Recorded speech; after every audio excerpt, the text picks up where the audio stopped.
Pound. In a world, Shut the hell up. where Carolina Panthers fans Anthony from Charlotte, keep motherfucking pounding. have an insatiable thirst I need to see a lot more of that shit going forward. for Panthers news and opinions. All my C3 brethren from the C3 Legion. Only one podcast roars ferociously. The longest running Panthers podcast on the internet. It's the C3 Panthers Podcast. Oh, Greg, I owe y'all $100, man. Roster battles heat up as Panthers impress on and off the field. Chandler Zavala dealing with what could be, they try to say, it sounds serious, folks. It does not sound minor. Injuries are happening. Battles are happening. Fights are happening. Have we learned anything? I don't know. But we're going to find out tonight on the C3 Panthers Podcast, the longest running Panthers podcast, brought to you by CarolinaCatChronicles.com, where every Tuesday night we chop up the latest Panthers news and opinions from the fan perspective. My name's Tony Dunn. 2 years ago, we had some pictures. Hopefully Cody swiped them. If not, put them up later. 2 years ago, we were at training camp. I was meeting, who were we with? I said, Panther Pickle. That's when we got this. Sir. Somebody drove by. This is how cool this is. Somebody drives by out of nowhere. I never even met Panther Pickle, and they just yelled 2 years ago on this day. Wonderful time. I'm so thankful for the people on this panel, the people that are listening. You can help us by smashing the thumbs up button. Every week I do this with my wheel man, Cody Lack. How you doing, my friend? Tony Dunn, there's nowhere I'd rather be on a Tuesday night than here with my boys talking about the incoming season of Carolina Panthers football. Training camp has officially begun. We're starting to get news story out of our offensive players, out of our defensive players. And just a shout out, tomorrow night at 6 p.m., we're going to be premiering on the channel an interview I did earlier today with Alex Zeitlow of the Charlotte Observer, who did a very kind profile piece on me a few years ago. Very insightful. We're going to talk about a few of the things that we sort of discussed on that interview tonight. Man, Tony Dunn, you know that we are pumped to do this with the best damn Panther fans in all of YouTube. You know them and love them. It's Joey the Blind Panther Esquivel, Dan Floyd, Kristen Butler, Panther Gal 73, the Cardiac Cat 13, and the Hope Dealer. Tony Dunn, ain't nothing to it but to do it, brother. Let's roll. The number is 252-228-5098. That's 252-228-5098. Smash that thumbs, sub up, be a part of the conversation. Call in, let us know what your thoughts are on training camp and beyond. 2 days away from football, but one sad day in the football world as a shooting. I guess is considered a mass shooting. It would be considered, yeah. Mass shooting at the NFL New York headquarters. 4 people dead. Terrible day for man. I mean, there's tragedy everywhere. There's tragic, very tragic, and we talk football up here. So Dave Canales opened his press conference after training camp talking about that, and terrible story, terrible things. Those people that are affected by that. People that lost their lives. So a nod to that, a recognition of that. I don't do thoughts and prayers. That's not my thing because I just go pray. CK, I pray he's got those golden pipes warmed up for me. My buddy, my pal.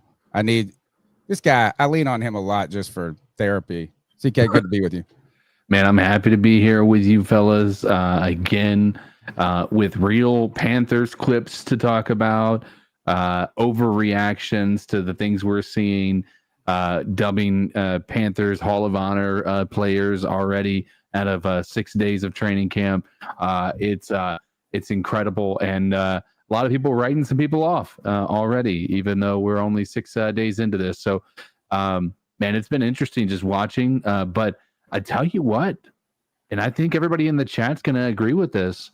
This not having people at training camp has been horrible for content when it comes to That's awful to actually understanding what's going on. Like it's kind of funny, and we love the beat reporters. Don't get me wrong, But it's something that's interesting about this. Now that the fans aren't there, it's like almost like it's the beat reporters aren't actually as valuable to getting information to us as we would have been as individual fans being able to watch it. Interesting point. Actually, let's do this. Does anybody, you can do, let's just see the Athletic real quick. This first, it actually makes them more important, CK, like a stronger conduit, like old school. Yeah. Kind of brings back the old school component of journalism, right? Like now it's not reactionary, it's journalism, right? Yeah. And a nod to them, and I don't think it's a knock, is that it shows you that they are professionals, right? And they're not just gonna make comments I mean, yes, there is a reactionary component, but they're there to have a professional stance, while fans, right, report, like, can be like, oh, look at those shoes, 2 different colors, or whatever it may be. And it's such a broader, right? It's like now we get a narrower window that is deeper. Yeah. So like whatever information is substantive and less biased, some things like that. But we don't have that broad look because they can only churn out so much. Yeah, right. And to mention the interview I did earlier, it'll be premiering tomorrow. Even Alex Zeitler and a bunch of the other people who are in media are talking about the missed presence of the fans, and that you can definitely feel it, and how much it actually did for training camp, having the Panthers fans be around and talking about these players. And I remember just a few years ago when everyone was sharing clips of different players making different catches, and it just felt like there was a real energy and a real buzz about it. But I tell you what, man, due to the nature of the players that we have on this team and what they're doing, people are still excited. So I can only imagine what it would have been if the fans could have been there, and how incredible it would be. And it just makes me look forward to 2 years from now, when they finally have all of the things built for fans to attend. And it's going to be interesting. Yeah, there's no way they're not going to have something.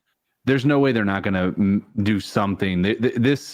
In my mind, and I could be wrong, but there's no way that they're going to let this happen next year, right? Like I think this is one of the biggest flubs of Panthers in my mind right now, is that they didn't have a backup plan for training camp for fans. Right now, this is probably the most anticipated season that we've had in a very long time. Absolutely. And this should have been a hype building moment to be able to start to get fans super engaged. And right now, I feel like fans are becoming less engaged because all we're able to really see is one angle potentially of one play, and then they tell reporters to turn their phone off, right? And I know that they don't want everything recorded and all of that. I get that. But there has been something last year, when you think about what was going on in the training camp, and maybe I'm a bit biased because I was a recipient of a lot of this engagement, but people were engaging in the stuff that we were posting last year, even before DroneGate. It just felt like there was an energy in just being able to watch what was going on, having that type of content out there. And I just don't know that the Panthers made the right choice, and not, even if it meant going back to Spartanburg, even if it meant going somewhere else. Could it be good though, CK? Could it be good manner? That you don't, that it allows less noise from the outside, a more focus from the team, right? It's yes, that goes well for David Tepper, right? It might, but I also that. I think that it's all right. I'll give you my best example, and I can only give my analogies from the mindset of a father. One of the things that if you dig too deep into science, when it comes to children, babies in particular, they talk about not letting babies sleep to white noise. And they say that if you let babies sleep to white noise, that's because they become used to it. And then other things might become distracting and harder for them to fall asleep to if they, for whatever reason, don't have white noise one time, right? And so now all of a sudden what you're talking about introducing is you're having these guys learning football without the potential of any type of distractions. And then when distractions come into play, they're going to be a lot more distracting. Now, I can't say that's for sure going to be the case, but I think that there's a reality. You want these guys to be able to practice in the best possible environment to simulate what they're going to be dealing with when it comes to actually playing football on Sundays. I love that analogy and point. Follow-up question. I finish, and then I got to follow up. Go ahead. So the follow-up question, though, is in the short term, this sucks for fans, right? Because less access, less, short, overwhelmed, whatever, like dopamine rush. Yeah. Could, in the long run, and when I say the long run being the 2025 season, this turn out to be a good thing for Panther fans? And I'll once you answer it, I'll tell you what I mean by that. So I think that anything that we do at this point is conjecture, right? I think I could all day, every day tell you that this is going to be a bad outcome and all of that. Nobody's really going to know until we start to see sustained success. I can tell you all day that I don't like it and that I think that it's a mistake, and it may turn out to be the best thing possible. In my opinion, right now, I think it's a bad decision because this isn't just a season for them to be a better team. This is a season to get your fans engaged. Get this. I mean, this could be a turnaround season if all things go the way we're hoping they go. Right. The death, right? Is imagine then this falling apart this year. And that's the other part and of it, having the least amount of interest heading into that fall apart. Yeah. Sure, but think of it this way, if we have a great season this year, so they're saying it's going to be 2 years before we have fans able to attend practices. But let's live a little and say that the Panthers make a deep playoff push this year. Right. Like, are you really going to go into next season with all that hype and not have any access for the content creators, no access for the fans, and only be dependent on events like Fan Fest for some fan engagement before the season? That's a hard pill to swallow. Right. I mean, listen, we do this, right? We're Panthers podcasters. We're tuned into it. We're always going to do what we have to do to engage with this football team. But I think for the lay fan who is trying to get access to this team, like Dan Floyd, who is over there in Newcastle, England, and he's looking for stuff, and there's just not enough to be able to interact with when he doesn't have people like us directly there sharing what we've seen and sharing the content that we've looked at. So it'll be very interesting to see what the Panthers do moving forward and how those beat reporters that do have access, how they change up their own content, knowing the fans won't be there. I'm glad you brought this up. I was not ready for such a deep conversation right out the gate for this podcast. I love it. On one hand, CK, I think I get what you're saying. Interest is at an all-time low for the Carolina Panthers. And not only is that happening, that you then have dampened the ability to have interest, right? You've made it harder. And that just doesn't seem well if you're trying to keep whatever you got. I think that's we're trying as an organization, the real threat, at least from a fan and even this podcast stance, is at what point does continued failure lead to just complete disinterest, right? It's not even, you're not even mad anymore. You just don't even check, right? So in one way, I really think, that's an excellent point. I do think this is that another way of looking at it is potentially, and I don't think they did this, so they should have done it on purpose, nor do I think you would intentionally do this, but is there how bad is it? And what I mean by that is anybody who was interested in the Panthers at this point is finding whatever they can anyway. You have to search regardless. I don't even care if the Panthers were blasting out all the content in the world and all of this. It ain't even going to hit your algorithm if you're a casual fan, Like if you're just a casual fan of the Panthers, that YouTube algorithm is not going to even be pinging the damn Panthers shorts, right, or whatever, right? True. In the longer run, is there any way, like one thing, and maybe this is just curmudgeon in me, and it's such a irony that as a podcaster who does every detail of the Panther every week, even in the off season, that I get irritated by the overzealous, the overreaction. I mean, not like I love that fans have it, but like I almost get mad at myself in the past. Like I thought DJ Shark was going to be great. I was like, oh, this motherfucker going to be a number one. Why? Because I saw him catch one deep pass. So is there any, like for me, I almost think is maybe this tempers expectations a little. Like, so Panther fans aren't like, oh, we're fucking going to kill it. We're going to do this. And then if we do come out and make a playoff run, right, then it's like a fucking incredible thing. But even if we do what would be really good for this team, and that's win 7, 8, or 9 games and maybe miss the playoffs by a hair, we're not like, oh, failed season. I thought we were going to make the Super Bowl because I saw T-Mac and Chow Smith Wade go at it in camp. Like, it almost is like we get so hyper focused on everything. Like people are like, these guys are bosses. The Panthers offense looks great. You know what? I don't care what you saw on the internet. I don't even think Dave Canales knows if the Panthers offense is good yet. I agree with that. So I mean, maybe in the long run, and that's like the content, the death of it.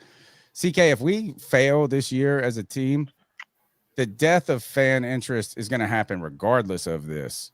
Sure. It certainly does not help the brewing of interest if we succeeded.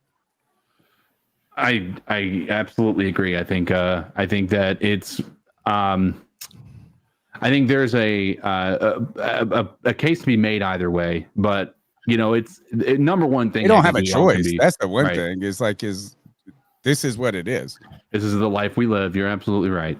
But man, it is what it is. Like I said, that's the way I think we all should live life, and should continue to do our best to look at everything from this perspective. Is we're doing everything we can to survive and live life each day, and dedicating all this energy to things we can't control. It's enough to drive you mad sometimes. So sometimes I'm you just gotta let it go. I know it's such an irony. Is that somebody who was preparing for tonight's show, and I opened Twitter, and it's like very little. Right. You're like, well, if you've been on Twitter the past couple of days, it's a lot because there have not been as much as usual, dude. Well, I don't know. Have you been online? I'm looking, but like it's the limited. What CK was talking about with the, like if you look at the highlight, like we are limited to what the NFL guidelines allow for the media to put out. But fans could be like, oh, I was at this and I saw this catch. And people are like, is that a post route? Is it a dig route? Is he fucking this? And then there's this giant fucking conversation that rolls from it. We have a smaller sample set to look from, Cody. Sure. And I also know that I am chronically online. So, I'm online probably too much.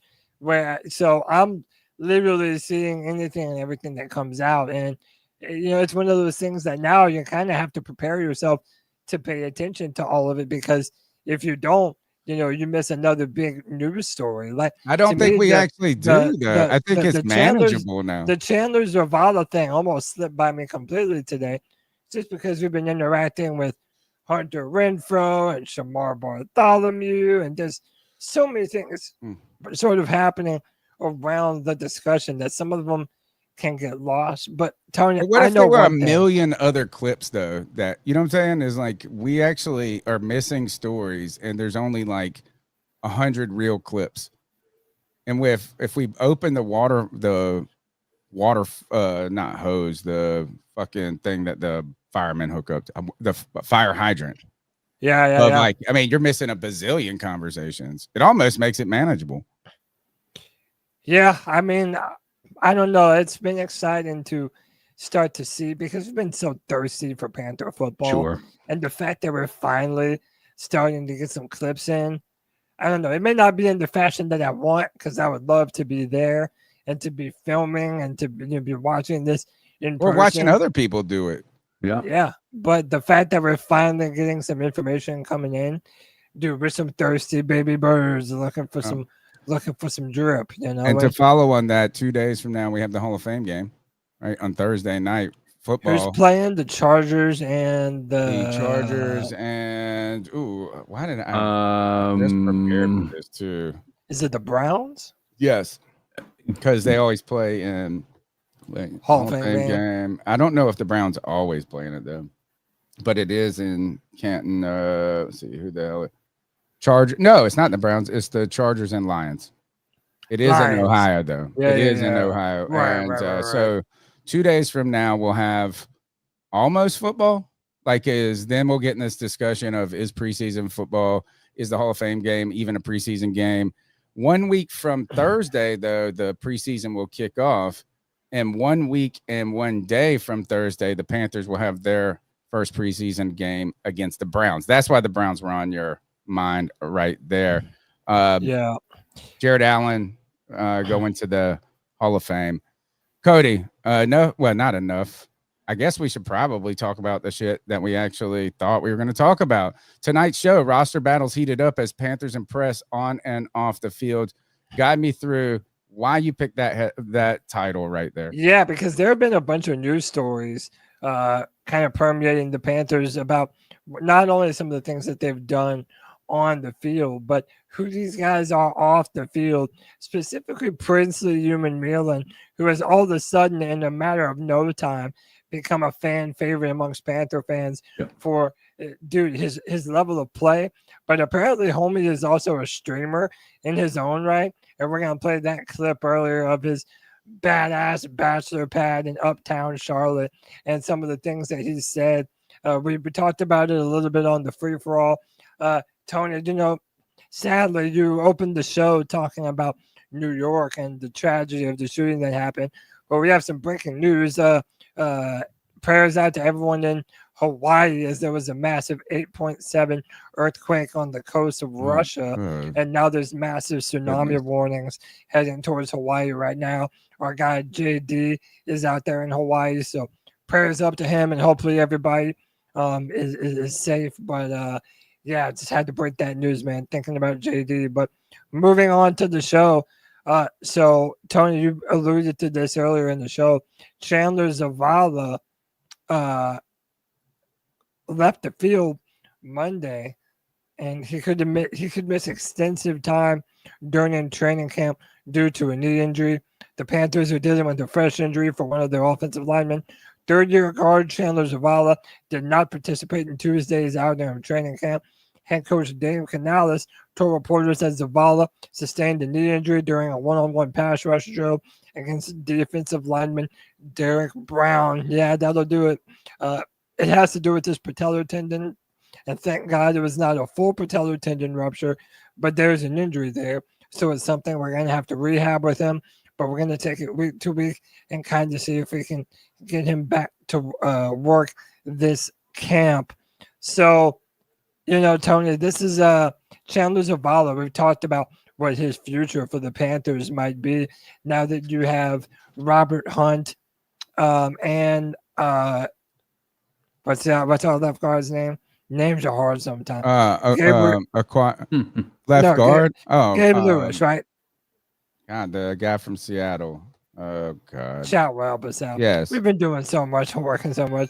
But Chandler Zavala is basically kind of the odd man out in this equation from NC State. And he was Damian Lewis. Yeah, Damian Lewis. He was a big part of that NC State offensive line. And there was a lot of high hopes from him. But now that he's dealing with this injury, looks like it could be a rough outing. This is look, first is injury. This is the news you don't want to hear, right? Any news at this point. We want what CK said. We want fan clips. We don't want stories. We don't want real stories. Real stories usually suck because you can't inflate. You can't be like, oh, this defensive end is going to slay it right now, because it's not a real story, because you can't tell shit because they've had like 2 practices with pads and they don't even play hard. I mean, they do. I'm not saying they don't, but like it's really hard to gauge. Any real news at this point is bad. Now, Zavala is a conundrum of a guy too, in a way, is higher end draft pick. What second round, third? When were like maybe? Do you remember he came in 2 years ago? It was or a third round pick. 2 years ago, because it was the Frank Reich year. Right. And everybody's like, this is probably he's a guy that you should hate, Cody, because it's this guy that was like, Brady Christensen sucks, Savala and him at NC State, blah, blah, blah. And then he comes in there, fan inflation, CK. Fanflation. I like it. Or I hate it. I love it. We do it. We're part of it. Shit. I'm going to therapy over that term right there. But then he just struggled immensely. Yeah. Right. Like, you remember that game he had? He had like the most pressures in like the history of football or something. It's like 10 pressures. He was also really thrust into a very tough situation at a point in time when our offensive line was bad. The coaching was bad with Frank right there. Yeah, inflation, though, Cody. Was tough. Everybody's like, "Oh, this guy's going to be better than that." Like, he's a lot. He's going to be this. He's going to be this. Yeah. Well, at the end of the year, and then he struggled. Yeah. Somehow he's maintained on the proper trajectory of development. Right? You take out the fanflation, and you go, "Oh, well, the guy has got to grow. Like, he's growing up. He's getting better. These things." We bring back an entire offensive line. Dave Canales talked about it in his press conference today. He said, I've never been involved in a team where the entire starting offensive line comes back. And a lot, if not all of your depth player comes too. Savala wasn't meant to be the piece, right? But he's a guy that you want in the event of starting this and that. Now we're already looking at the strongest part of the Panthers team facing a challenge, right? Like, it's like, we don't have depth anywhere else. And now we're going to take away depth here. I want to go to this. This is Dave Canales talking on it. Let me see if I can do this. Is basically what Cody said, a lot of it. This is Dave Canales talking about the injury today. Sure, I got everything queued up. Yeah, Chandler had a knee injury yesterday, and we're kind of taking it week by week right now. And it has to do with his patellar tendon, and thank God it was not a full patellar tendon rupture, but there's an injury there, so it's something that we're going to have to rehab with him. But we're going to take it week to week and kind of see if we can get him back out there to work this camp. Does that change anything on reps in the offensive line? Like, how does his absence impact things? Oh, certainly. I mean, it's a lot of the guys that were getting opportunities. I think of JT Carter. He's been getting some guard reps in there, and Brady can kind of work in and across the whole offensive line. But Jared Kingston's been working at guard there as well. It's opportunities for these guys to kind of step up and show us what they can do. Chandler was having such a great camp, a couple of days, looking strong, looking flexible. Chandler had a knee injury. By the way, when you make a clip on YouTube and you're trying to find the endpoint, it just keeps repeating I heard him say that first line like 9 times. It was driving me nuts. I was like, I got it. But Savala, while it may not be surgical or career type threatening, he said, I hope that he can work out. Like, it doesn't sound like it's like, oh, we're taking it day by day like we were with some other players. Is Cody typing or talking? CK, the offensive line, Dave Canales was talking about it. He said later in that press conference, I've never been with a team that brings back everybody. I mean, usually you bring back a lot of guys, but there's one piece. It's usually some pieces missing, yeah. And this strength, we need to be a strength this year. And I don't think Chandler Savala is like the cog that makes the offensive line the thing. But I don't want to be talking about the offensive line on day 3 of training camp or 6. No, that's the last thing I think anybody wants to be doing right now is just having a conversation about the offensive line. That was the least of our worries last year. And so having that be even a conversation piece, I know Zavala didn't really have much of an impact on this offense, but there were some pieces. I mean, I think he showed improvement last year That's the key. over his rookie season. So even though it was unlimited reps and what have you, but I've maintained this. You guys all know this. Even when we were in our worst state, I said even our best offensive linemen are going to look mediocre when he's surrounded by pieces of garbage.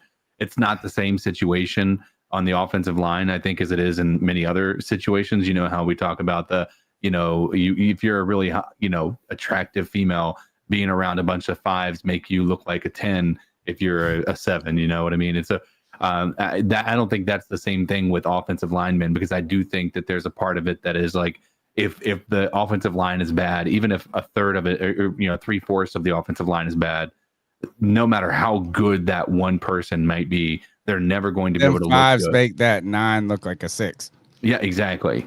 And so even though Zavala may have had a horrible rookie season, and there might have been some real concerns about what he's going to be long term, I agree we should provide this guy some grace.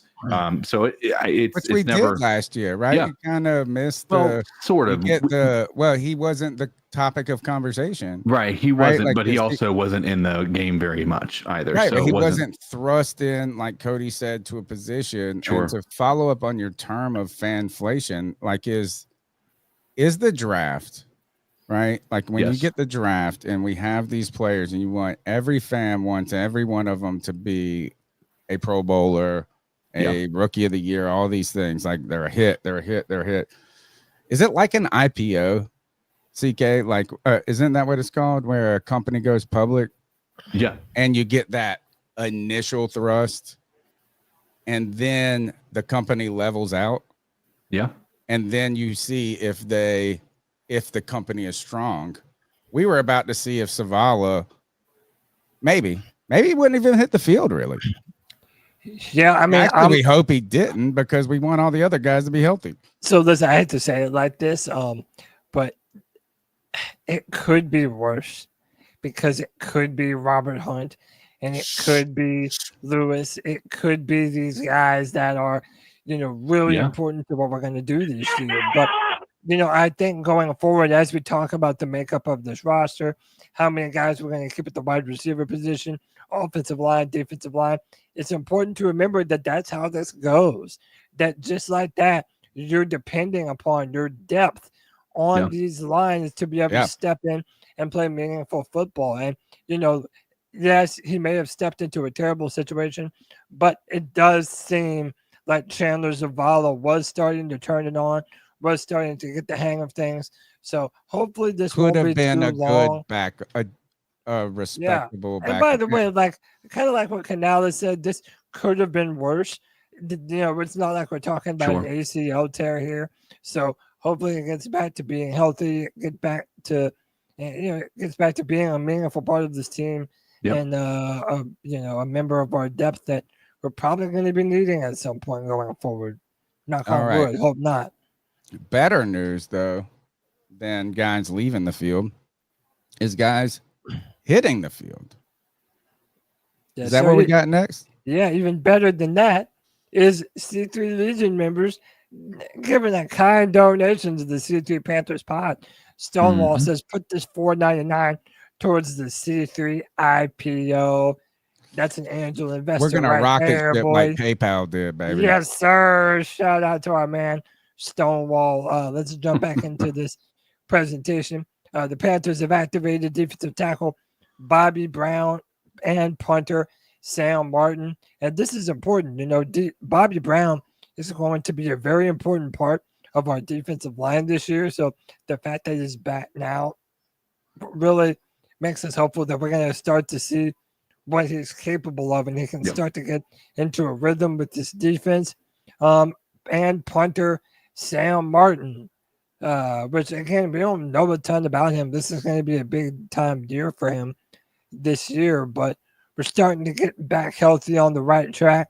So, you take away and then you give back in the form of Bobby Brown and Sam Martin, boys. Last week we had a lot. G-Baby was coming in hot. I mean, it's reasonable to say is you limp in to the season, you limp out. Hamstrings, funny injuries. One of my favorite and saddest stories in Panther history. David Geddes, who came on this podcast, a wide receiver who was undrafted and was looking to be a superstar like out of his undrafted rookie year, had like lost his hamstring. I don't know where it went, but it went away forever. Like, so we don't know the severity of injuries until you know. And this was great news that it didn't linger. Yeah. And I'm not saying it's over, but like they could have not made him whatever eligible. I'm gonna look up those rules right there. But we need our punter. Is this our actual punter? I believe so. I don't. So we have a kicker. We're gonna have a new kicker and a new punter this year that we've never even seen kick a football. Yes. Yeah, man. Not the most assuring thing, but how much does this worry you guys? I mean, hey, this is good. This makes me excited. If our offense is good, who needs a punter, right? Come on. I love that Pat McAfee moment. Like, that's one of the most iconic things when he went up to announce like their 3rd round pick, and they were in Tennessee for the draft, and his statement was, you guys, I didn't really get to play against you guys very often because we weren't really punting very often against you guys, but and just pissing them off. But yeah, that's the same thing. You don't want to have a punter be very, like, if you have to pay a punter a lot of money, like, in all honesty, like, that means your offense isn't getting it done. So you really, even though it can be lucrative in very important situations, you really don't want to have to rely on your punting game. So yeah, this is it's nice to have the guy, that we need there, but yeah, I'm hoping we don't see this guy very much this year. Are we idiots as Panther fans thinking that things are going to be so great that we don't even know our punter names? Because in the past, who did we have? Andy, the guy that we've had 2 punters that like were our top players on our team. Yeah, no, it's definitely we're not very smart about this. I'm not saying our punter should be good, but like it's like, oh, we don't need a punter. No, we're gonna be great. I don't think that we've felt like we've had an impact punter in a long time, even though we've had some good punters. Like, it's not an exciting position. You might get the occasional ball inside the 5-yard line, and that gets you super pumped up and excited. But for the most part, it's just like it's a punter. But I thought we did. I thought we had. All right, the last. No, these are kickers. Those are kickers. No, I mean, last time we had. We had a good Andy one. Lee. That's a long time ago. Yeah, but he was injury prone. But he was like a Pro Bowler at one point, and then we had last year, obviously. Zane Gonzalez. No, that's a kicker. He's a kicker. No. We're gosh. The guy that got a penalty. Johnny Hecker this year, or this past 3 years, I think is what we've had. I think we're gonna miss Johnny Hecker. Dude, that guy was such a badass too. One of the best punters in the league. He would also come in and throw a couple passes when you didn't expect him to. Sure. He and lay a motherfucker out and get us a 15-yard penalty. And he brought that energy too. He was ready to deck somebody, dude. Yeah, we're really gonna miss that guy. Hey, is it time yet? Can we talk about my boy yet? Can we, or do y'all have more to say about this? Because I'm dying over here. I'm dying over here, boys. Can we do it, Tony? Can we talk about it? I want to know. Can we talk about it? Yep. It's time to talk about Clemson legend and soon to be Carolina Panther legend Hunter Renfrow, baby. Tony, CK, look, y'all know I've been bullish on my boy, and I'm a Clemson fan, and he's a Clemson legend, but also from the perspective of this man being a route god out here cooking fools. Look at the separation that my man Hunter Renfrow gets. Tony, CK, in the couple days that Hunter Renfrow has been out there on field, he has been the talk of this training camp. There have been some good catches by Ted McMillan. Excel, he was able to cook Mike Jackson on a couple plays, but Hunter Renfrow has come out in a big way, really showing himself to be an incredible player, even after that year off, battling injuries and illness with Crohn's disease Hunter Renfrow is looking like the vintage 2002 version of himself. And he is out here, I mean, really cooking for Hunter Renfrow, my story writes. Hunter Renfrow. I mean, maybe That's if awesome. Maybe if you're go Brazilian. 4 comments down. 4 comments down. Oh, Hunter Renfrow, baby. Yes, sir. He is absolutely him. Boys, I'm so excited. And listen, let's be real. Adam Thielen, every year at the end of the year, is talking like, hey, I'm going to sit down with my wife. We're going to talk. We're going to discuss things and see if I'm going to retire or not. Boys, Hunter Renfrow is not about to retire anytime soon. I think that the best football is out in front of him, and he's looking to make a big impact on the Panthers this year to the point where he might already be the number 4 wide receiver on this roster. Some people think ahead of Jalen Coker and ahead of Jimmy Horn, who has also been making a lot of plays to the first part of training camp. What do y'all think about my boy Hunter Renfrow? And then we'll play an interview with him. I think that football fans in so many ways are so based on last year's stats. Yeah. Right. Like, I mean, fantasy football is the worst for this, is that like, if you just go to fantasy football rankings for any player, it's just based on what happened last year. This doesn't surprise me given the fact that he's healthy. Right. I mean, the only thing that's surprising about this was that we didn't know about this long-term illness.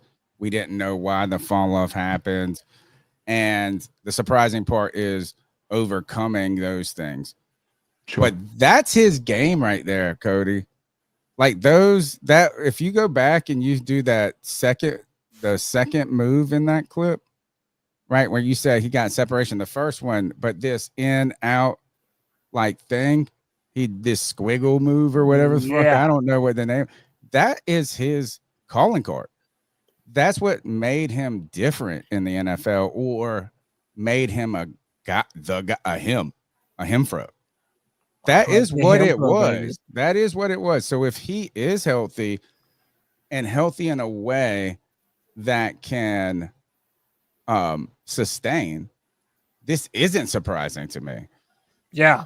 And I don't think him saying he is the 4th receiver is surprising at all. The only surprising part is that it's in the wake of all of those other things, health, like this past. But if you would have gone back if we're 2 years ago, you take away the illness, you take away all that, and he's a free agent acquisition, you're talking about him like the number 2 receiver on this team. Yeah, I mean, the dude's a former Pro Bowler. Like, the dude is legitimate. Derwin James has a clip of him talking on the Pivot podcast about, Hunter being literally one of the best route runners that he's gone up against. The dude is him. He's representing for my Clemson Tigers so much to the point that even Dabo Swinney came to the Carolina Panthers training camp. And listen, there's very few times that I get to be a Clemson fan and a Carolina Panthers fan at the same moment, right? Because sadly, the Carolina Panthers don't draft Clemson players. Shout out to the Hope Dealers. This is Hunter Renfrow with 25 NFL Comeback Player of the Year. He understands the agenda. But the reason why I'm continuing on about this is because if Hunter Renfrow goes on to do anything good for the Carolina Panthers this year, it's because of Dabo Swinney. Oh, my goodness. It literally is because of Dabo Swinney. Dabo Swinney convinced Hunter Renfrow to take another chance with the Carolina Panthers. This is from Dean Jones on Cat Crave. The whiteout lifted the lid on the pep talk that Swinney gave him that convinced Renfrow to give it another shot. The bond remains extremely close, and the pass catcher appreciates his old coach's unwavering belief in his capabilities. When all hope seemed lost, he said, "Why would you not play? You have the opportunity of a lifetime. That's part of what makes him special. pushing to get the best out of people, just believing in you, even when you don't believe in yourself.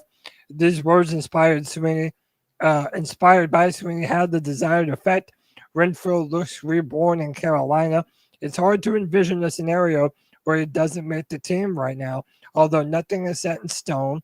If he keeps this up for the remainder of camp and into the preseason, the decision will be straightforward. And another thing to mention is that Hunter Renfrow didn't want to play for just any team.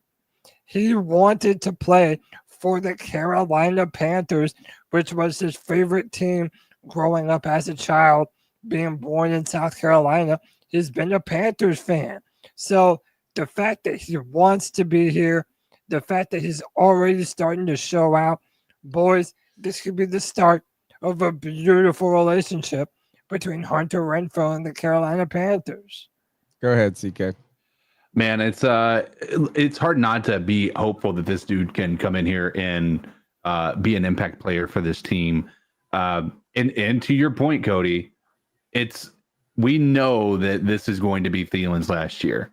Whether or not he ends up playing again next year, it's not going to be with us. Like, we're not going to. He's going into the final year of his contract. There's just no shot that we're going to offer him another deal. Like, unless he's coming in for a vet minimum. And that's not because we don't think he's talented. It's just he is at that age where you have to be incredibly cautious with the type of money you're giving out.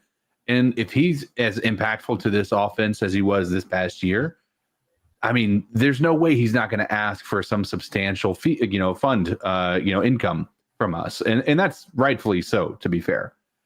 So, I mean, I'm as much as I, hate to say it, I think that Cody may be onto something. I hate to say it. I don't mind that. But I think that Hunter Renfrow could be the insurance policy that we need as a Thielen replacement. I want to say I've been looking for it. By the way, I'm literally showing my third clip of Hunter Renfrow. Like, Tony, I'm not exaggerating when I'm saying through the first couple of days of practice, I would say that clips of him and Jimmy Horn Jr. have been the ones that have gone the most viral, because I think a lot of Panther fans were sleeping on what type of player Hunter Renfrow still is after the injuries and the sicknesses that he's been through. The guy is dynamic. He's really dedicated to his craft. How you say, one of those lunch pail guys. He's not the biggest. He's not the fastest. He's not the strongest. But he is just a dedicated worker, and he runs those routes to precision. And shout out to my man C-Dog. He had the right way of it, is that these third down conversions, those are going to be money downs for Hunter Renfrow.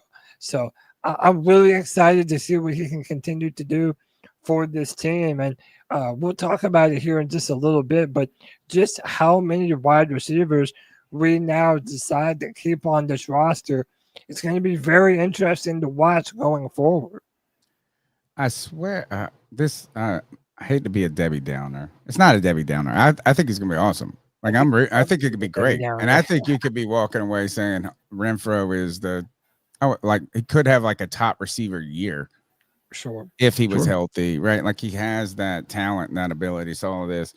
I swear I saw this when I was getting ready for the show. I'm looking for it. And it was like, when he was talking to Dabo about returning to football, he's like, I should just go play for the Panthers. And you made it in a light of he loved the Panthers, is close to him. I almost interpreted it as like, I can actually make a starting lineup in the Panthers after 2 years. Well, you know what? You know what, Tony? Both of those things can be true, can't they? He could be a fan. But shout out to my man Dabo Sweeney here, checking out his boy Hunter Renfrow. It's only an hour and 30 minutes from here to Clemson anyway. Why wouldn't he come and check him out? But, yeah, man, look, I mean, obviously this heartens me. See, I got my Clemson colors on tonight. There's no way I couldn't, man, just because Hunter Renfrow, like, as a fan of the Clemson Tigers, I literally watched this man catch the championship winning touchdown in 2016 that won us our first national championship since the 80s, since before I was born, since before I gave a damn about football. I know what type of worker this man is. And, for Bryce You were college Young, first almost in a way. yeah. So for Bryce Young in such an important year to have this type of an outlet available to him, it could not have come in a better time. You're listening to the C3 Panthers podcast. We love that you guys are hanging out. Continue to support us by hanging out, smashing thumbs up button, subscribing, telling a friend about the show, or you can call in at 252-228-5098. Cody, we've had some in-depth discussions. Yep. I think it's time to hear the real voice of the show, the fans. Let's take a couple of calls. We'll get back to the news. Let them guide us through the stories. The number's 252-228-5098. We call them the cat calls. Let's do it. So what are your thoughts on catcalling? Yeah, it's pretty. You shouldn't do that to somebody. And how did that make you feel?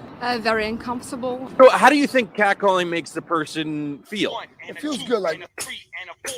Who's that cat sitting in the back corner with his face buried in his nose? Who's that kid that can use one?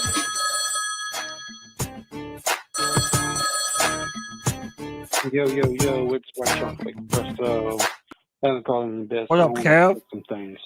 Heard our linebacker, the guy they cut, he's hurt. Linebacker. Jersey, Jules, or something like that. Listen, Matt, go out there and get Clowney. Put him at linebacker. I know, because we don't need him. Look at our linebackers, bro. Look at our linebackers. Don't tell me we don't need them. I don't trust any of them. Like, let's be real. Like, we going to sit here and not pick up another linebacker or another safety. We have right now $14 million, I believe, in cap space. Let's fucking use it. Like, what are we waiting for? Like, come on, go out. We need linebacker help. He could play outside linebacker. Shit, like, fucking, I don't know, but like something. I don't trust this defense. We need to put money into it. Do something. Get a safety. Anything. Like, I want to win a season. I'm sick and tired of losing. I'm not going to hear this, but the offense improved. I don't give a fuck about the offense. I want W's, whether it be by the offense or defense. I don't give a shit. Those are my thoughts. Peace. I mean, listen, I don't really understand, Kev, where this is coming from, right? So all of the outside linebackers, which is what Jadeveon Clowney is. Like, if you want to say that we're very thin at the inside linebacker position, yeah, I would absolutely agree with you, Kev. But at the outside linebacker position, you have Nick Scorton and Princely Umanmielen, who we're going to talk about in a little bit, already starting to show out. Even DJ Johnson apparently is out there starting to impress. Maybe it took him some time to show out. That isn't even to mention the guys that we paid, that we brought in free agency that are going to be impact players for us this year. At least there's no reason why they shouldn't be. They got around 8 to 9 sacks last year between Patrick Jones and DJ Wanham. I don't know. Like, I think Kev just wants another Gamecock on the roster because he saw our boy Dabo Sweeney up there chilling with the Carolina Panthers. But to me personally, and chat, y'all tell me how you feel. I don't see the need for Jadeveon Clowney on this team right now. If you want to say we're thin at inside linebacker, fine. But CK, I don't know how you feel. Right now, I'm not too worried about the outside linebacker position. The linebacker still remains until I see these guys actually playing, and we have that comfort with these guys. I still am concerned about the outside linebackers. I don't think that we've done enough to shore that up. That doesn't mean I'm giving up on Trevin Wallace. I think that he can be. No, but that would be the inside line. Like, see, this is the stupid 3-4, right? Yeah. Right. Look at this. I'll tell you when we will stop worrying about outside linebackers, when we go back to a 4-3 and we don't have to say outside linebacker ever again because they're fucking edge rushers, they're ends. So to Kevin, was just proposing to bring back Jadeveon Clowney. Do you feel like that's something that we need to do? Because he's saying that this outside linebacker room is thin, porous, it doesn't look good. Well, you can't know if they look good or not. Right. Well, that's part of my concern is like, I think that they actually won't be good till they are good. Sure. I think that's a bit of a premature decision to bring. I mean, I think they shouldn't have gotten rid of him, but to bring, like, you're not going to bring him back. There's just no way after the way that we just got rid of him. There's no shot that he's just going to come back anyway. Like, he's going to find another place. Like, I don't think he has a doubt in his mind he's going to find a home. Like, there's him coming back here is probably the farthest thing from his mind right this second. So, no, I even if I wanted him to come back, which again, I didn't think getting rid of him was the right move. Again, my opinion on that. But I do think that trying to go after him is like running back to some, an X with your tail between your legs. You know what I mean? I just don't think we're that desperate right now to where we have to do that. In retrospect, I actually think getting rid of him is the right move, but he would be important and good as a veteran in a rotation on a 4-3 defense. Mm-hmm. And this is the thing with a 3-4 defense, and you make these outside line, they are either one-dimensional pass rusher only, or you have to do what the scheme says. And I'm not even a fucking football expert, but like they have to go and do all these other stupid things, right? Do you know how many times? Think about ever since. How long have we been in the 3-4? 2 years, 3 years now. Like 3. now. Yeah. Well, we did. Ron Rivera instituted it, but then we didn't ever go back. Did he left. Yeah. Did we not go back at all? Oh, maybe with Wilkes we went back for a second, or no? That's what I was thinking. Have we been a 3-4 ever since Tepper came in? That's an excellent question. Chad, can you help us on that? And here, how many times on this podcast have callers called in us go, why the fuck is this guy, Brian Burns, covering the slot? Because that's what it requires. And so No, you're frozen. We either go back to a 4-3 or we have some young fucking balling ass studs. Remember that clip we ended the show last week where they talked about Kenyon Barner was talking about homeboy, the Kraken, and how he ran down the field. You can't, and look, I mean, I know Julius Peppers is the only person at 38 that could play in a 3-4. There ain't many people that can do it. Well, Tony, it felt for a lot of years now like we've been trying to fit a square peg into a round hole. Like we've had a 3-4 defense in name, but we really haven't had the type of talent to fill out that type of defense.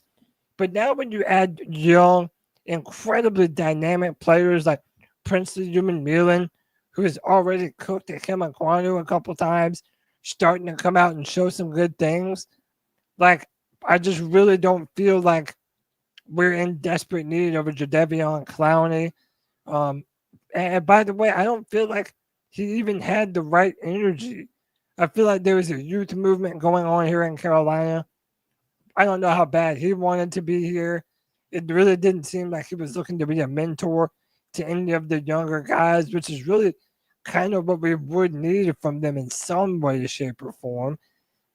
I just don't think that this roster is in desperate need of him right now. And he's not the same guy that was drafted number 1 overall. Because they're not really outside linebackers. CK, when we were talking about, like, you were thinking linebacker, you know what I'm saying? Like, we're just hearing the word linebacker. But when you say outside linebacker in a 3-4, 80% of the time, maybe, I don't know what the statistics would be, is there really a defensive end if they were in a 4-3 scheme, right? Like you have a nose tackle, you have 2 defensive tackles, you have 2 defensive ends. In this case, you have a nose tackle, 2 ends, and then these outside linebackers, they are really, You need a guy like Frankie Louvu in a 3-4. You need a guy like who's the guy that we love that went to the Jet? He's a mercenary. He held out last year for the Jets. He was better than Brian. Reddick. See, these are guys that like they're He's a missiles. Buccaneer now. They're fucking missiles. You need one missile, and then you need big boys. I don't know. Can someone? I mean, we can open it to the chat, and when I say, I'm sure they will comment. What teams have actually sustained a 3-4 defense historically for a long time? It's difficult to me, and I go back to this: is I hate these tweeners. Rest in peace, Joe Riolano. I love you, brother. I miss you. He always talked about a running back. He said Alvin Kamara was Christian McCaffrey with an ass, right? Right. He talked about defensive ends and like a little light in the pants. They didn't have enough like to be a 3-4 defense. You have to have these tweener athletes, and you're doing what Matt Rule did. You're looking for traits, and you're trying to hit. You want to go back to one from Kinston, North Carolina. Everybody wanted Quentin Coples to be the next fucking boss. Like, he's drafted high, he was good in college, Carolina. But like, it's kind of like going back to the Jeremy Chin thing. Like, are you one or the other? It's so hard to hit. Pittsburgh, see, everybody says Pittsburgh, and that's all. And they have a couple of defensive ends in there. Who's the guy that just this was a funny tweet. He just signed a giant extension. Who's their dog? Sauce Gardner. No, Pittsburgh defensive end, outside line. Oh, TJ Watt? Yeah. And JJ Watt put this up. JJ Watt, Hall of Fame player, right? One of the greatest players ever in football. Yeah. He put this tweet up that said career earnings $132 million. It was his own picture. His little brother signed an extension for $132 million. He said, I don't ever ask this me to pay for lunch. It was awesome. But I agree with him. You have to have a transcendent type player, I think, all the time for a 3-4 to really be dominant. And maybe I'm wrong. Hey, by the way, shout out to your boy, the real AP with the $10 C3 bomb. Says not football related, but us Gen Xers have taken a hit the past couple weeks. R.I.P. Ozzy, R.I.P. Hogan, R.I.P. Malcolm Jamal Warner. That was so sad when you hear the way he died too. Dio from the Cosby Show. Just the waiting drowning. on some. He got caught in a riptide. Just waiting on some Panther dominance this season. Keep pounding. Shout out to the real AP. Yeah, man, we're losing. Comment of the night, by the way, because I'm a 90s boy. I'm stuck in the 90s. Same. Like, it really, and it's sad to me. Like, Ozzy, best show. Everybody, real quick. By the way, CK, I still want to thank you again for taking me to see Creed, even though I have my own personal issues with him. That was the first concert I ever went to. Not because of Creed, it's because of this long, stupid backstory, and I hold a grudge that has nothing to do with him. But it has to do with his buddy. Yeah, thank you again for taking me that. Everybody, real quick, 1, 2, 3, best concert you've ever been to, or favorite. You call it favorite. My problem is it's not. You can do apples and orange. I'll let you do 2 if you do it quick. You don't have to explain why. I'll just say Shine Down. I went to Shine Down and they fucking rock. Oh God.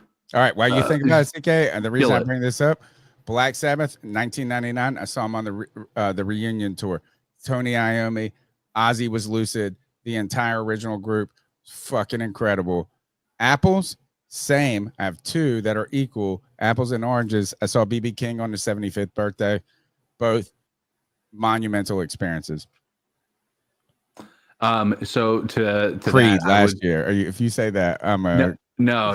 Creed was good. Don't get me wrong, but it wasn't the best. I'm gonna say my number one, and this was at a festival at Carolina Rebellion. It was Skillet, because it was just such a surprise. They came out and, in my opinion, outperformed Godsmack and some of the biggest names on. I swear to God, I was at that same show. Who was it? Headline? Was Avenged Sevenfold there? Yeah, Avenged Sevenfold, Hailsford, or not Hailsford, Hailstorm, 3 Days Grace. Yeah, I was there, dude. I was there. That shit dude, was I got so sunburned at that one, but it was, Skillet was so like it felt like Godsmack just was not interested. I did not enjoy their performance. I'm the same, dude. They literally made me less of a fan. I haven't listened to a Godsmack song in probably 15 years because of it. Oh my God. What a wild reverse story as the old hats. The old hat has a different story. Godsmack opened for Sabbath in 1999. And me and my buddy, this is also part of the reason I don't like Creed CK is because like if everybody likes him, I fucking hate it. Right? Yeah. It's like, oh, that's in style. Fuck that. I go against the grain. Godsmack was starting to get trendy a little in 99. And my boy and I were like, nah, we don't fuck with poppy ass shit. Like, no, we didn't like it. We were already, and then Godsmack did exactly what an opening act is supposed to do. And that is get the motherfuckers rowdy. Yeah. And then I changed I was like, damn, you know what? I didn't give them credit. But when you guys saw them, they were the old hats. They were the they were the guys that were like, oh, it was hot as hell outside. And to me, it just felt like they didn't care about music anymore. Like it just go ahead. Yeah, no, dude, they were very, very bad when I saw them too. We saw the same performance. Another one that I'll give a shout out to is 3 Doors Down. 3 Doors Down fucking jammed. And the lead singer just came out and said that he has stage 4 cancer. Yeah. So he's going through it right now. But yeah, there was some great ones. Shout out to the chat. A lot of people were at that Sabbath tour. And I remember my boy said this to me because we love shit like that. You know what I'm saying? We were like these grungy kids skating, wearing Janko, like trying to be hard. Yep. And we always said, if Sabbath ever gets back together, we're going to go. We have a 5-state radius. We will go and see them if they're within 5 states. And then the mugs came to Raleigh and Charlotte. By the way, shout out to JD. I'm so disappointed I never got to see Breaking Benjamin live. That's one of the ones that I missed. I just didn't get to see, man. But I know that I've heard they were incredible. And I think they were playing with 3 Days Grace on one of these tours from when they were at their height. And I had heard that they dominated 3 Days Grace. And 3 Days Grace, by the way, at that same concert that me and you were at, Carolina Rebellion, I thought they did fucking great. I thought they were incredible. I did too. He climbed the rafters. It was wild. We're going to take the next call. While we do, chat, go ahead and chime in on the worst concert you've ever been to. You guys can think about that as we take. Oh, before you play it, honorary mention to the Black Eyed Peas, dude. Me and a girlfriend. Like the greatest? No, it was just a great concert. Like I wasn't expecting Black Eyed Peas just to jam that fucking much. Dude, Fergie was out there doing fucking backflips and shit. Yeah. That's all you had to say. Black Eyed Peas, shout out to him, man. All right. Here's our next call. The number's 252-228-5098. Y'all get in there. Worst concert or least favorite. We'll talk about that momentarily when we get after this call and react. To the charismatic CK, the tenacious Tony Dunn, and yes, the incomparable Cody Ladd. What's up? What's going on, C3 Nation? This ain't nobody but North Carolina's neighborhood Hope Dilla. Happy Tuesday. Happy Training Camp Part 2 Tuesday. Man, all I hear is pads clacking. I'm going to do my best to get this all in one call, but I don't know, y'all. I'm just super excited because I hear a sound that I hadn't heard in a while. Y'all remember the old school John Madden footballs back in the day for the Super Nintendo and Genesis when people got hit in the game and John Madden used to go boom. Wow. That's what I hear with them pads clacking. That's what I hear when there's fired up fights between Chuba Hubbard and Trevin Wallace. I hear boom. That's what I hear when Hunter Renfrow is out there balling out, man. I hear pow. That's what I hear, baby. That's what I hear when Xavier Legette is getting the best of J.C. Horn. I hear pow. I hear them pads, baby. Real football is almost here. Real football is here. I just love it, y'all. I love the back and forth between the defense and the offense, man. I love what I'm hearing. Man, I'm just so grateful to be part of this C3 region, man, and part of this community, man. I'm going to have to call back because I got a couple more things, man, but this is the Hope Dilla. Man, I love y'all. I'm going to call back. I'm going to call right back. All right, bye. Hope Dilla, I feel the sentiment, baby. Dude, hearing all of the new updates and shit, and I keep saying it, but we're going to talk about Princely Umanmielen and Alex Zeitler, who we're going to drop the interview tomorrow, was also raving about him as someone who has seen him up close. Hey man, real quick, dude, just want to give our thoughts to Panther Guy 73 and JD. They have an earthquake. Or there was an earthquake off the coast of Russia. They have tsunami warnings coming their way. Panther Guy says tsunami hitting my area tonight around midnight. Stay safe. Please find higher ground. Prayers out to everybody affected in the area. Oh, she's in Washington State. So it's gonna hit the West Coast. Yeah, it's West Coast. The entire West Coast is under tsunami watch right now. Wow, that's awful. Insane, man. Panther Gal, you always with us. You always support us. I wish we could go there and fend off this giant wave, but find them out. Be safe. Please be safe. But hey, I know it's hard. Get out of there if you have to. Don't tough it out, man. That water is relentless. No joke. Yeah. Scary as you said at 8 something. Yeah, it was off the coast of Russia. It was which is not far from the United States, the West Coast of the United States. Yeah, it was an 8.7. So, dude, I think it only goes up to like a 9. So it was like as big as there can be. That's one of those things, and I don't think we should talk about it. We should just please hope it's not that bad, because those things are like, at least that's like when you watch the movies and the asteroid hits. Yeah, it's not the asteroids that's the problem. It's the incredible after effects. Good Lord. That's a big ass earthquake. Let's not that's the thing. I hope the effects are less serious. I don't even know what to say. It's terrible. There's been a few of these that have luckily ended with really just kind of a little bit more of a rough water and what have you, but but then we've seen those same ones in like India or like exactly. And it's like, because there's not a lot, at least maybe, you know what, I'm sorry, I can't give you anything that's going to make anybody feel better at this and that, but like the one that I remember, Thailand or India, it was one like 10 years ago and it was like 8 minutes later. Yeah. Tragic. Dude, Tough, just man. add it to the. I'm going to add this. Go ahead and mark this down in the calendar of C3.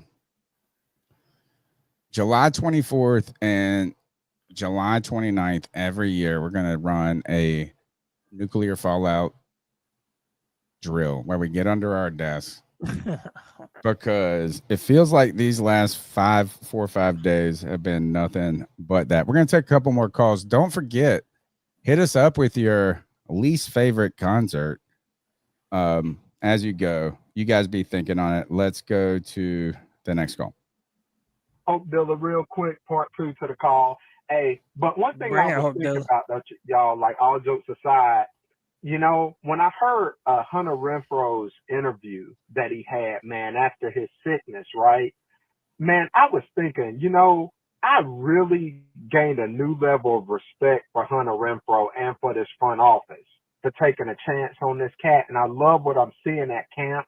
And I was thinking, y'all, Dave Canales is the perfect type of coach for Hunter Renfrow right now. When you think about Canales and his personality. Yeah. So I'm going to make a bold statement. This is a Hope Dilla hot take. Mark my words. Hunter Renfrow, comeback player of the year in the NFL. Hunter Renfrow, comeback player of the year. Interesting. That's my thought. It would happen But if he had once again, y'all, I just love to see what I'm seeing, man. I love how Ted McMillan, man, Love Mike the Jackson whole got the deal. best out of him. Got the best of him one day, but Ted came back, man. He's swinging, man, catching good passes. Excel out there doing his thing, man. I know Bryce done made his mistakes, but you know what?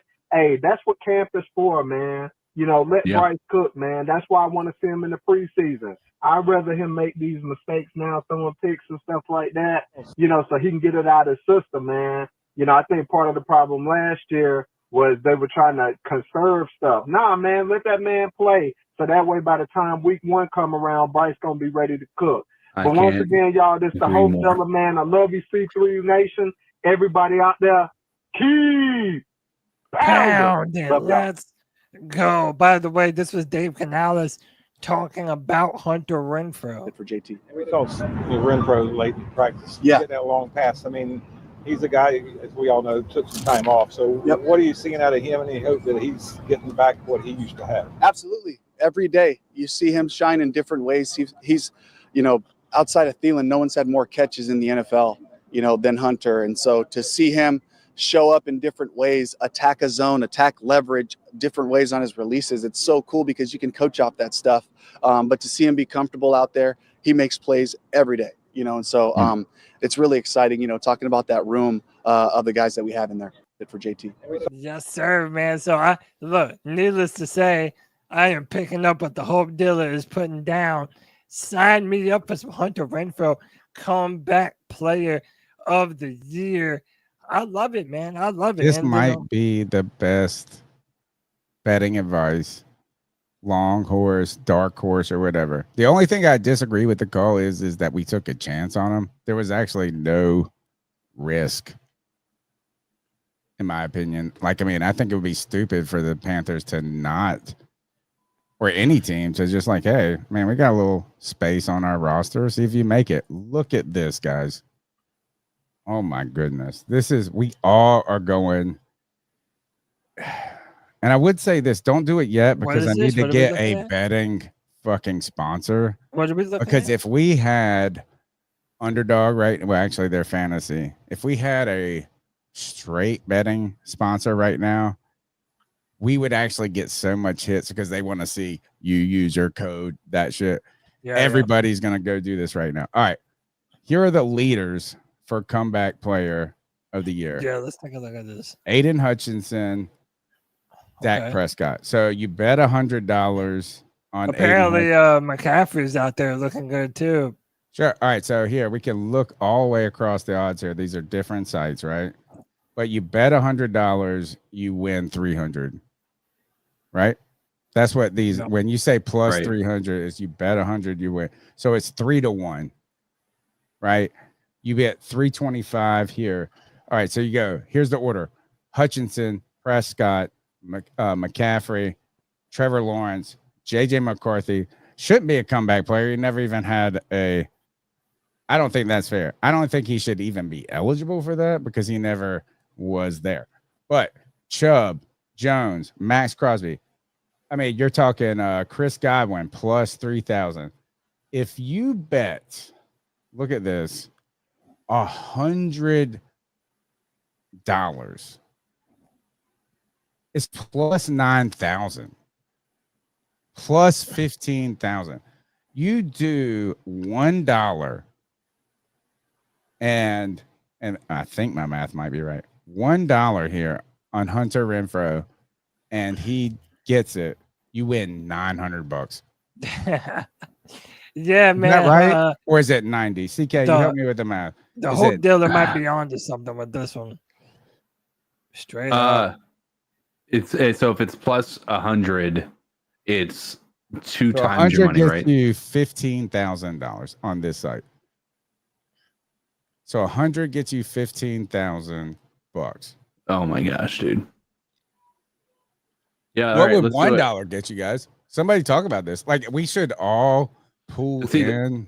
Actually, I don't think it makes a difference. We should just put $1 on Hunter. Every person on this podcast listening should put $5 on Hunter Renfrow. Because he will, if he gets 800 yards and 7 touchdowns, who is really going to beat him up here? Well, it depends on how some of those other players do. They would have to have ball season, but he has a story to him, Cody. Yeah, and he literally didn't play all last year. Whereas some of those other guys did. Aiden Hutchinson did, but got hurt. Some of those other guys got hurt during the season. Hunter Renfrow literally didn't play. Paul Mancini says Renfrow won't get enough snaps. I almost disagree. I think this is that he might edge out. I mean, I don't want to say Adam Thielen, but he could. Let's actually talk about maybe that. Not him. Well, let's talk about that. So this is sort of what we had next in the show. But first, this is Hunter Renfrow saying that this is the deepest wide receiver core that he's ever been a part of. Because he can't make the team. That's why. Well, keep in mind, he's been on a team with Devontae Adams in the same room. So this is what Hunter had to say. Right now. Interesting.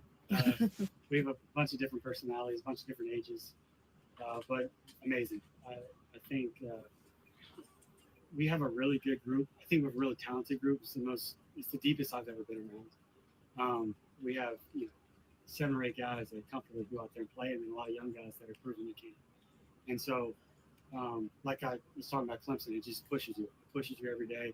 I think, the Bible talks about iron sharpening iron, iron sharpening iron, and that's what it is. And hopefully we can do that every day.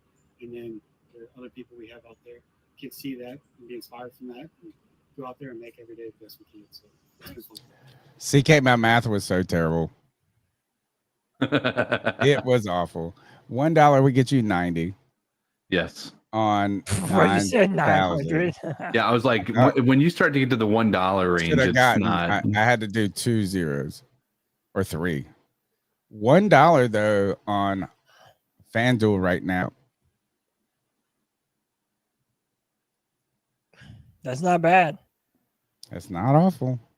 That is not bad, but listen, a bunch of guys have been making names too. I mean, so T-Mac has made some really good catches, but also Jimmy Horn Jr.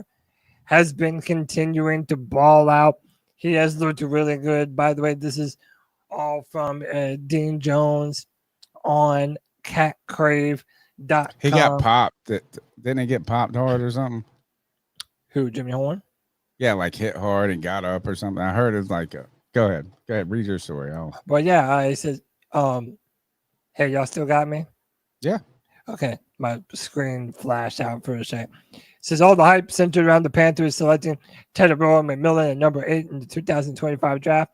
However, there's a growing belief that the franchise picked another steal much further down the pecking order. It just so happens to play the same position. Jimmy Horn Jr. was Carolina's final pick of the draft at number 208 in the 6th round. The former Colorado standout wasn't too happy about having to wait so long for his NFL opportunity, but he believed this presents the right fit for both sides.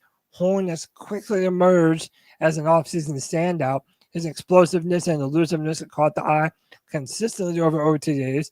He was held out of the mandatory minicamp with a slight hamstring injury, but looks fully healed based on his ferocious early contribution to training camp. The rookie wide receiver is being deployed as a kick and punt returner, which brings some added intrigue while he develops as a route runner. Horn is also getting involved with the first string offense, hinting that the Panthers have plans to get him some reps and possibly even targets in the passing game from the moment he steps onto the field. All signs are pointing up for Horn. If he continues to shine when pads go on and when targets come his way in the preseason, confidence is only going to increase. Boys, I asked this of Alex Zeitlo, which will be premiering tomorrow, but I want to ask y'all, how many wide receivers do you think the Panthers are going to keep on the final 53-man roster? As of right now, my number that I've said is 6. CK? I can see 5. I think 6 is a tough one unless we have like one of those spots are absolutely going to be the punt returner. The 6 is going to be special teams, CK. Like, you just go, like it has to be. So what? it is T-Mac, XL, Thielen, 3. Right. 4, Renfrow or Coker. Right. I mean, 4. That's I why would say Renfrow. 5. I would say Renfrow 4 and Coker. Yeah. 5. I think both of those guys are going to stick around. I don't think they're going to let Coker go again. Who is 6 and 7? Somebody said 7. Who is the 7th wide receiver they're going to keep? David Moore. Yuck. If they kept him, I like that would David be Moore, interesting. That'd be interesting. I don't. I don't think we get anywhere close. I think 5 CK is. I don't think it's going to be 5. I think it's going to be 6. Sure. Because I think there's so many questions at special teams. Like we don't know who's returning punts. We don't know. Like I mean, these guys are gonna. But if you're gonna say 6, we're going T-Mac, XL, Thielen, Renfrow, Coker, and Horn. This That's man right 6. here. I don't think does David Moore beat any of those guys out. No. The only I also that, don't think that if he was cut, I don't believe that there would be a bunch of teams looking to grab him up on waiver wires. Who, I agree. Moore I think, or maybe Horn? Moore? I think Coker is going immediately if he were to be cut. I think Coker is going straight to somebody else's team. I don't think they're even going to be hesitating. Not because I think he's like going to like garner a crazy big contract, but I think he is going to be. He showed enough last year to where it was like the dude. I mean, as much as we want to give G Baby shit, like he didn't have a single drop. Now that's unlimited receptions. Jalen Coker. Oh yeah, because Moore did. I remember people. Moore did. Thielen had him 2 drops. Thielen, of all people, had 2 drops, missing games as well. Now, again, on more opportunities. Same thing with Xavier Legette. He had more opportunities, meaning he played in more games, and he had more targets. But even with that, that's still impressive. That's like I think 50 or 40 targets, and of all the catchable balls, he only dropped 0.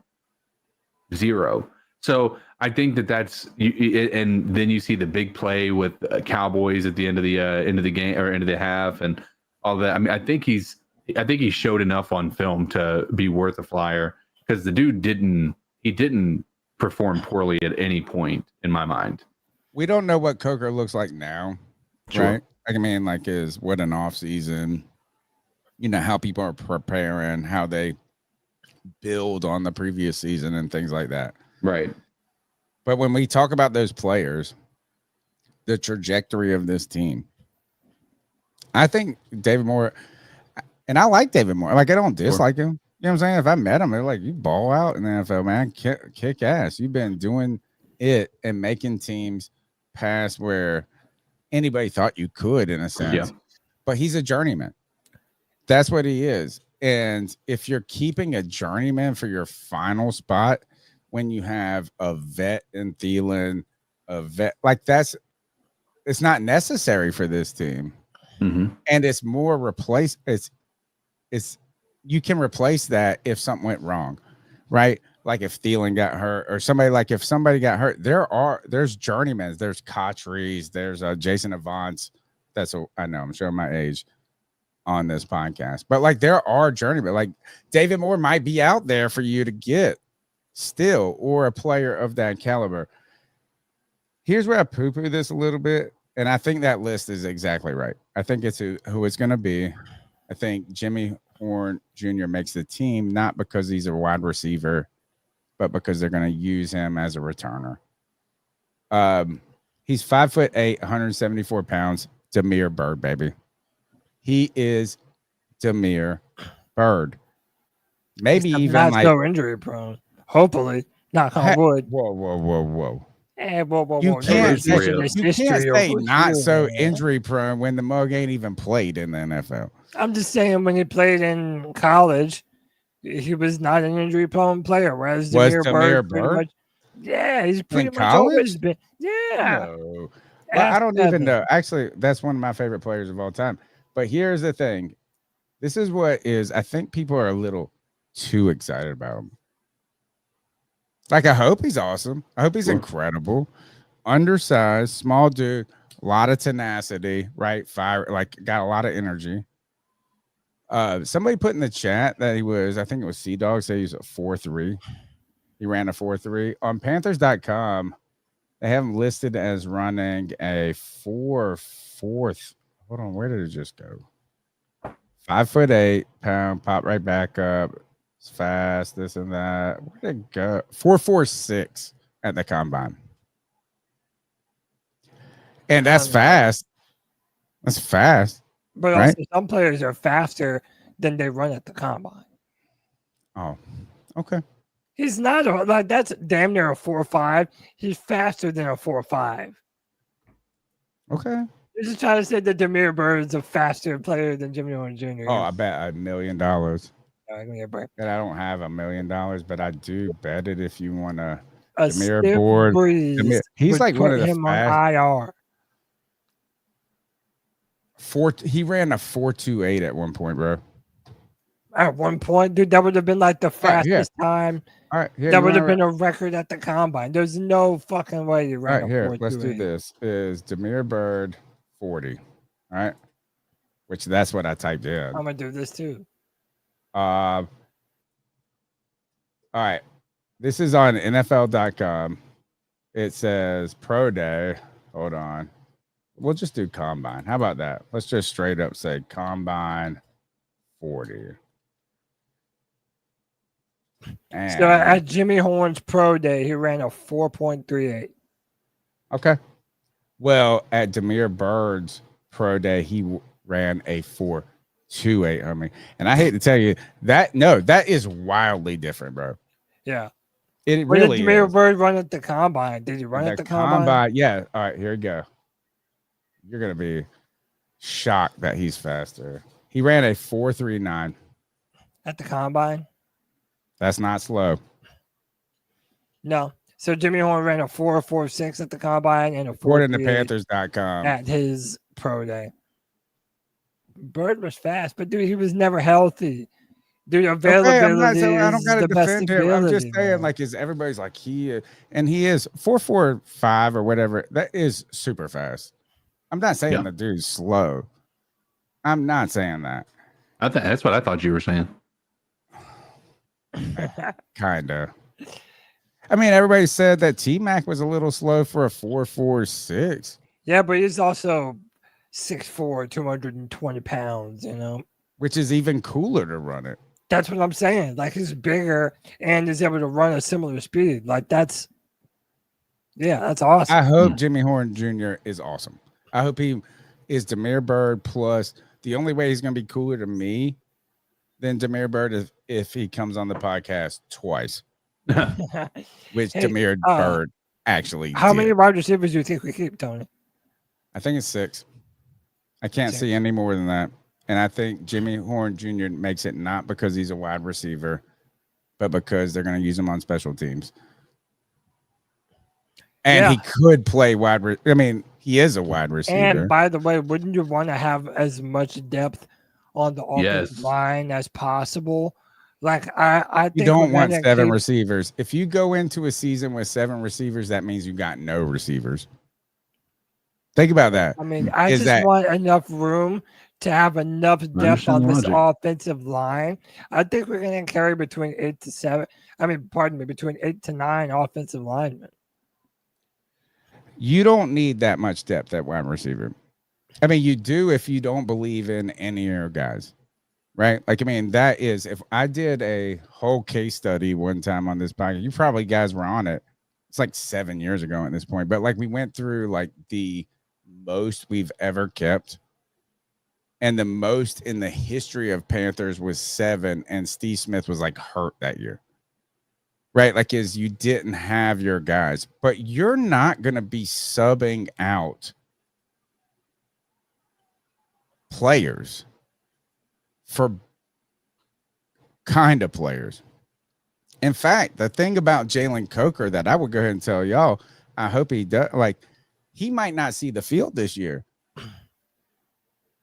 At what point are the Panthers going to be in a situation where they say, you know what, let's sub in Jalen Coker for Who? You got T-Mac out there. You got XL out there. And you're running 3 wide receiver set. So you're going to put Renfrow or Thielen in. Who does he beat out? But remember, though, Coker did a lot of damage last year. He was Because good we for didn't us have last anybody year. else. Yeah, but I don't know, man. I think that they're going to find ways to get him in and on this team and playing. And That's a gadget he's thing. also, but that's why these preseason games, they're actually going to be interesting to watch for us this year, because it really could have some effects on the final roster. Why are you shaking your head? Do we have an abundance of wide receiver talent? And don't you think it would benefit a Jalen Coker if he goes out there and has 100 yards in a preseason game? Yeah, it certainly doesn't we would hurt all him. think he's cool as fuck. And then guess what? Adam Thielen's in the slot. Well, I mean, it's also dependent upon if you think that there's a chance that any of these guys can get hurt too. That's the only way that somebody's, and that's why Coker got in there last year. He was cut. You guys forget that. I don't know if you forget that, but a lot of people don't remember that he didn't make the 53-man roster. He was cut, and we had to re-sign him. He came to the practice squad. He got we got signed. We had to elevate him. Who was it? Was it Thielen that got hurt and we had to move him up? Yes. Thielen went out. I think it was Thielen for a couple of games. So that's what I'm saying. I mean, Cody, is who cares who the 6, 5, 6, and 7 unless people get hurt. Yeah. Yeah. You're never going to sub out T-Mac unless he's gassed from running a 99-yard almost touchdown, and then you put Jalen Coker on the outside to block. So a couple of people in the chat are saying that maybe we would be on the lookout to make a trade. Is that at all possible to you guys? And by the way, one of the things that I like about Coker is the yards after contact. He's very well built, well put together. He's the type of guy that even last season, once you hit him, he would just bounce off of you and continue to run. I like that amount of versatility that he has to be a big, strong player across the middle of the field. More built and well put together than than a Jimmy Horn or a Hunter Renfrow, just better built. So I think that, Dave Canales said today in his press conference, he likes the basketball squad with different bodies capable of doing different things. I think Jalen Coker fits that build. The real AP might have changed everything here. He said undrafted from Holy Cross. That's Catholic, Tony. That's right. What would your mother say? Come on, man. Comeback player of the year, number 1 player, number 1 wide receiver. That's it. Get on the bandwagon. I agree with all of that. The diversity. Say your rosary and then say sorry that you ever doubted him. It works. It truly works. That's it. When it comes to the diversity of body styles, which I completely believe in, and you need versatility in a sense, you don't need one or the other, and you need a little bit of both, right? Do you remember when we went from little baby guys to then Dave Gettleman said we're just going to have 2 giant funches, 2 fat guys? You need a diversity. I agree with that. I don't know though, and we're way too much time on Coker. It's like a drug addict conversation here. Who's his body type replace though? It don't replace T-Mac. It don't replace XL. You know what I mean? Who is the one? It's David Moore. Mm-hmm. Yeah. It's not Hunter Renfrow. So if you want diversity and you're trying to switch somebody out and he's the guy that you're picking over the other guy that would add diversity. By the way, David Moore is the man out, and that's my belief. And by the way, you might still be able to pick him up again and put on your practice squad if he clears waivers. We don't know. Like I said, maybe I'm wrong, but I don't think that a bunch of teams are going to be knocking down the door for David Moore if we like him. So agreed. Or Jalen Coker, by the way. Yeah, by the way, this is not this. Well, but that happened to Jalen Coker last year. we didn't cut Jalen Yeah, Coker, which we and just then talked about, yeah. and nobody went and got him. So, but I mean, again, he's already making good separation. I believe that's Mike Jackson. I'm not entirely sure, but Jalen Coker catching the ball from Bryce Young. I don't think that he's being kicked off of this team. What do we call that? Disagree. CK? That video right there. Look at that separation. He beat it. He's gonna replace XL. He had less drops than XL last year. He had more plays, according to the chat. That's fanflation. He was good. I'm rooting for him, but he's not going to play a lot unless someone gets hurt. Let's keep going with the show, and I guess the best way to do that is to take another call. Yep. Oh man, you know who it is? Oh The my hot goodness, dog, this is about to hot set diggity the dog. chat on fire. Bitch, and I'm with my dog. I'm with my dog C3. You know who it is? It's Hood.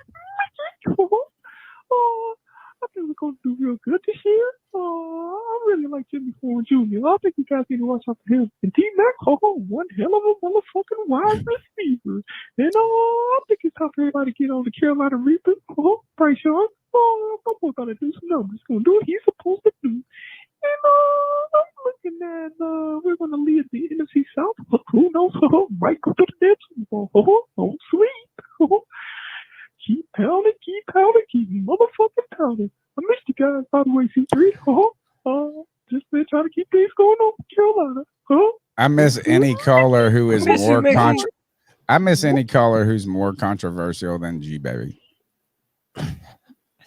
Who's more controversial than G Baby? I think that if we did a poll, we'll save it. Y'all both call in every week in the post game show. Well, is it Ghetto Mickey? What is it? Hood Mickey. Hood Mickey versus G Baby. First, everybody thinks that they're white people being black, and then we got to prove that G Baby is black. I mean, to be fair, Mickey Mouse is black. Half black? He's at least 70%. Actually, you know what? I'm not going into this conversation, but yeah, we don't want to. It's the idea that like Hood Mickey is loved by Cody and beloved by, but like there are people in the chat that be getting mad about some Hood Mickey. Yeah, I don't know. People find reasons to get mad now. I love it. I want this. Everybody have a Coke and a smile. Shut the fuck up. No, I want people to get mad, bro. I want a mad off between G Baby and Hood Mickey. What would G Baby's Disney character be? Big question right there. We'll go with the next call. C3, what's good, man? Hey, I'm calling in right after you guys played Kev's call. I disagree with Kev completely. I agree with Tony. Moving on from Jadeveon was the right move to make, especially with the additions that you brought in the draft with Umanmielen and with Skouterson. There's no need to try to bring him back. You want those two guys to develop, and having Jadeveon on the roster, that messes with their development. And if you're looking for an inside off-ball linebacker, Jadeveon doesn't play that position. So I'm a huge Jadeveon fan, obviously Gamecock fan, but I'm assuming they came to him and tried to rework his contract, and it is what it is. So no sense in really even like that for me doesn't make a whole lot of sense. And even with the off-ball linebacker coming, I think there's some undrafted free agents that are on the roster right now that I look at this defense and I believe the defensive line play is going to be improved. And if we have a better defensive line, the guys behind them are going to look better. So why not give the undrafted free agents, if any of them are shining in any way, shape, or form, you give those dudes a shot, right? That's a cheap deal on a player that may be able to become a starter, a quality starter. So there aren't any moves that we really need to make as far as I'm concerned. I know that there are a ton of fans that'll tell me I'm wrong, but Hey man, we only 40 some days away from the season. I'm ready for it, man. Hey, but love what y'all doing, bro. Y'all keep it up. Keep pounding. Thank you, JD. Pounding. He has a short follow up. Let's go to it. Hey, it's JD again, man. Second call in, and I just wanted to add to what Tony stated about the 3-4 and 4-3. I 100% agree with you. I hate the 3-4 for that. Like, just if no other reason, the nomenclature of the position. I much prefer to refer to the edge my rushers man, he as won me with vocabulary. defensive ends or edge rushers. Like, it's not all that confusing. It's just annoying. Like, they're outside linebackers, they're edge rushers. We need to go back to the 4-3. And I feel like Scourton and Princely could be shit. Wanham and Jones, they'd be solid defensive ends in the 4-3. But I just want to add that in. I hate 3-4, like, for various reasons, and that's one of them. You know why you're gonna? Hey man, y'all keep up with the good show, man. Be safe, JD. I know you're out there in the danger zone right now. Yeah. Yeah, even President Trump issued a warning about it. It's like a real thing. Were you trying to say, like, even if President Trump cares about it, that's a fucking he's like greatest? No, I'm saying that, like, history. Like, he was like, I usually wouldn't care. No, I'm just, all right. Big deal, JD. We care about you. He is in Hawaii, where milk costs $15, and that is no longer an important thing because they're potentially getting hit with a fucking tsunami. The 3-4 thing is it's like wildly cool if you could Madden your shit and make a team of all the perfect players. Here's what's gonna make everybody mad, or at least makes me mad. What's the worst part, CK? Like, what can the Panthers defense not do for the last 2 years, 3 years? Like, we talked about it last week. Is like, if you want to beat the Panthers, you don't gotta score. What do you do? What do you do against their defense? You run the ball, run it, and the way to beat a 3-4, like the way to literally negate its strengths, is running the football. Like, you might not be able to do it, right? Like, I mean, like, to be a great 3-4, you actually have to kind of stop the run. Right. You know what I mean? Like, but that's the weakness. If you want to go to the underbelly of whatever, the crocodile, what is the underbelly of the dragon, the crocodile, whatever the fuck it is, the underbelly of the 3-4 is run it up the gut because it's good against passing teams. As long as you ain't dropping them damn outside linebackers too much. But like, if you're blitzing, if you're doing this and you get them in long situations, the way to beat. And this is maddening to me, guys. The Panthers have always sucked offensively against the 3-4. Like, historically, think about Cam Newton's shoulder. Well, the Super Bowl. Where did it come from? Pittsburgh. Who'd you say? The Super Bowl. The Denver Broncos is one of the most legendary 3-4s that there is. We have never offensively been able to beat a 3-4 and never defensively able to pull off a 3-4. Yeah, it's one of the most frustrating things because we felt like, at least me, it feels like it's like the one defense that we should want to have because it is absolutely deadly every time we face it, to your point. But yeah, execution has never been there. It's not 2009 anymore. Yeah. It's not Cam Newton. And you know what? When did we get beat? We were passing the ball. That Pittsburgh game, like, we come out, what we were 7-0, 6-0. Remember Norv Turner, Cam Newton was looking like he could be a comeback, like an MVP. We were 6-0. We walk into Denver. We had a couple of missed, like a fumble and this and that. We're deep in their zone, and we start passing it too much. Not passing it too much, but like you get put in that's when that defense wins. Yeah.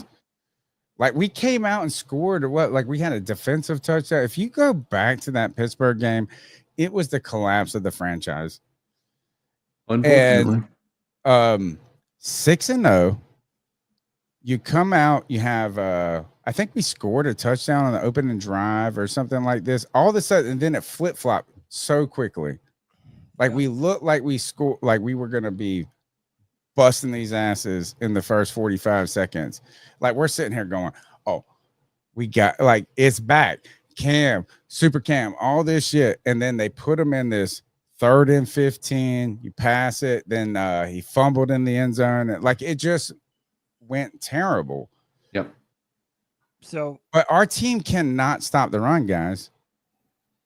Well, we're going to see how we do this year. I mean, when you look at that episode of the Panthers Blueprint, the one they most recently put out, they had a whole section dedicated to stopping the run and how all the players that we signed in free agency is damn near what they specialize in. But look, JD was responding to Kev, and Kev was saying that we need to go and get Jadeveon Clowney, who to me is like an old curmudgeon. Like, I don't want the guy anymore. He's nowhere near where he used to be. Doesn't have the right energy. You know who does have the right energy, Tony Dunn? You know who does have the right energy, CK? His name is Princely Umanmielen. Listen what my man had to say streaming from his bachelor pad. Gosh, what does this say about Icky? Icky this, Icky that. Bro, Icky is a tackle nigga. I'm just like that. Like, what the fuck? Yo, what's good? Icky is a great offensive tackle, bro. I'm just cold as fuck, fam. Like, there's not many offensive tackles that can lock me up.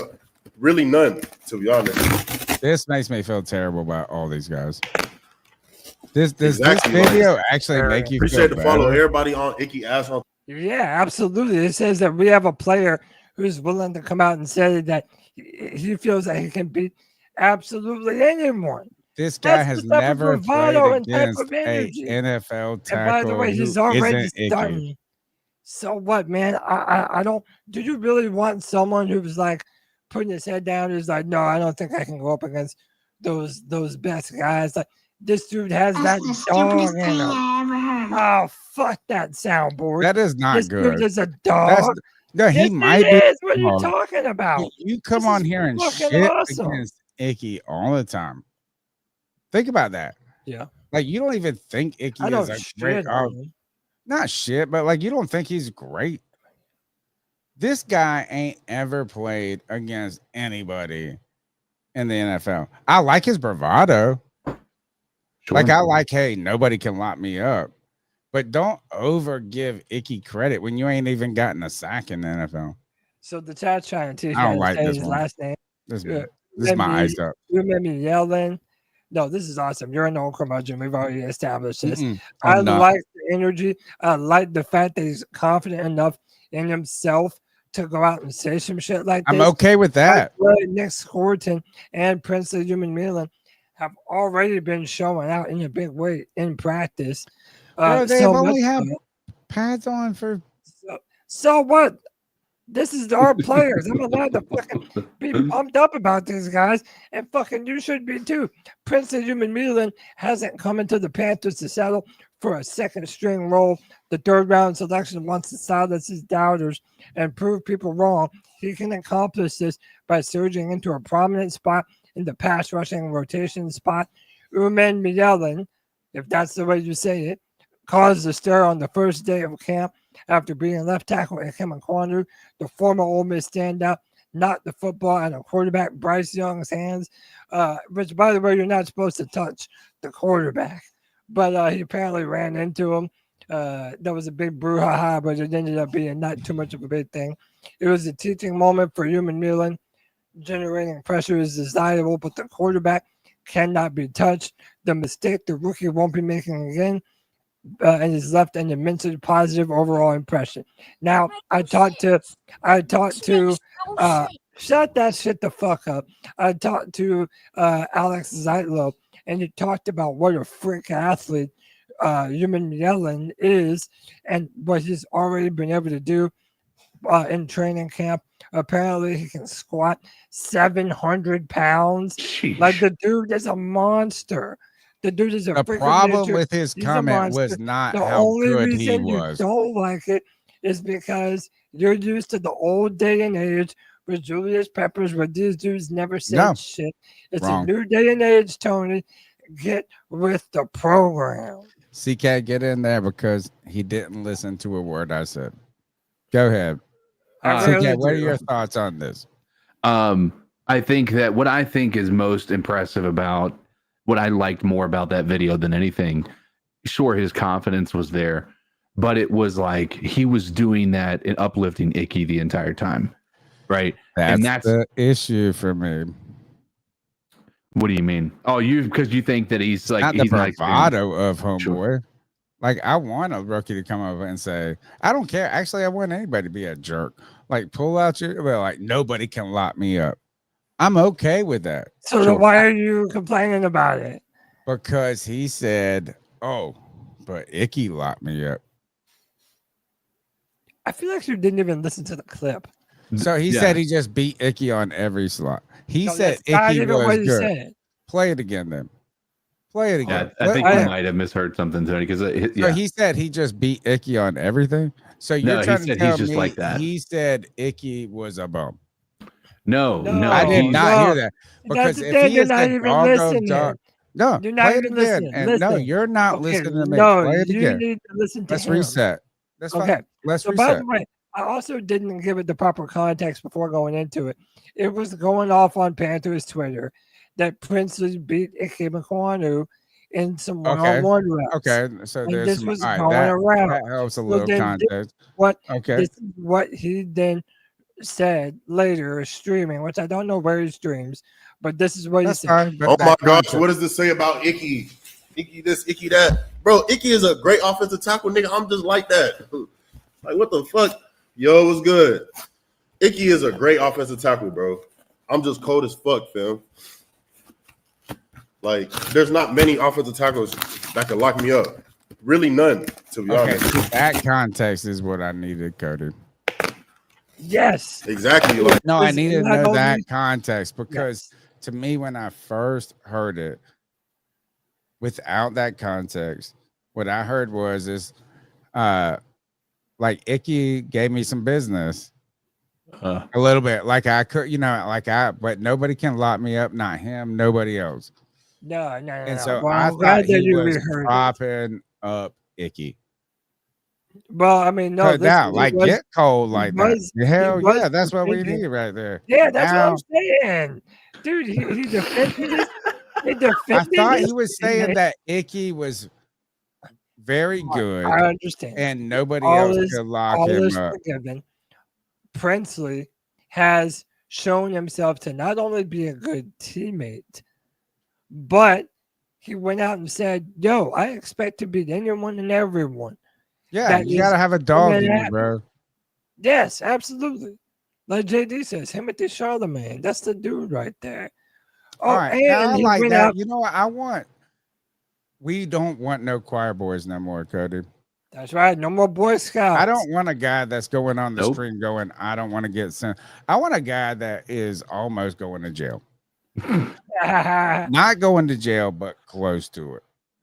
I know what you mean by that, and I support that thought process. As wild as that. That's what statement is. Dion said, right? You want a quarterback that came from a 2-parent family. It fucking set the internet on fire. Like, we want to stay like a little Bryce Young. His dad's a therapist. He can get through a tough time where he got benched. Everybody hated him. He comes back. But I want a defensive end that didn't know where he's sleeping at night. Yeah. Or have lunch. Like a Spartan where they said, go Tony, steal your dinner. You want to really love Princely? And listen, y'all want to see how All right, let's fast go. Tony's really going to love him. So, okay, He so seems more a little context. pretty boyish, though.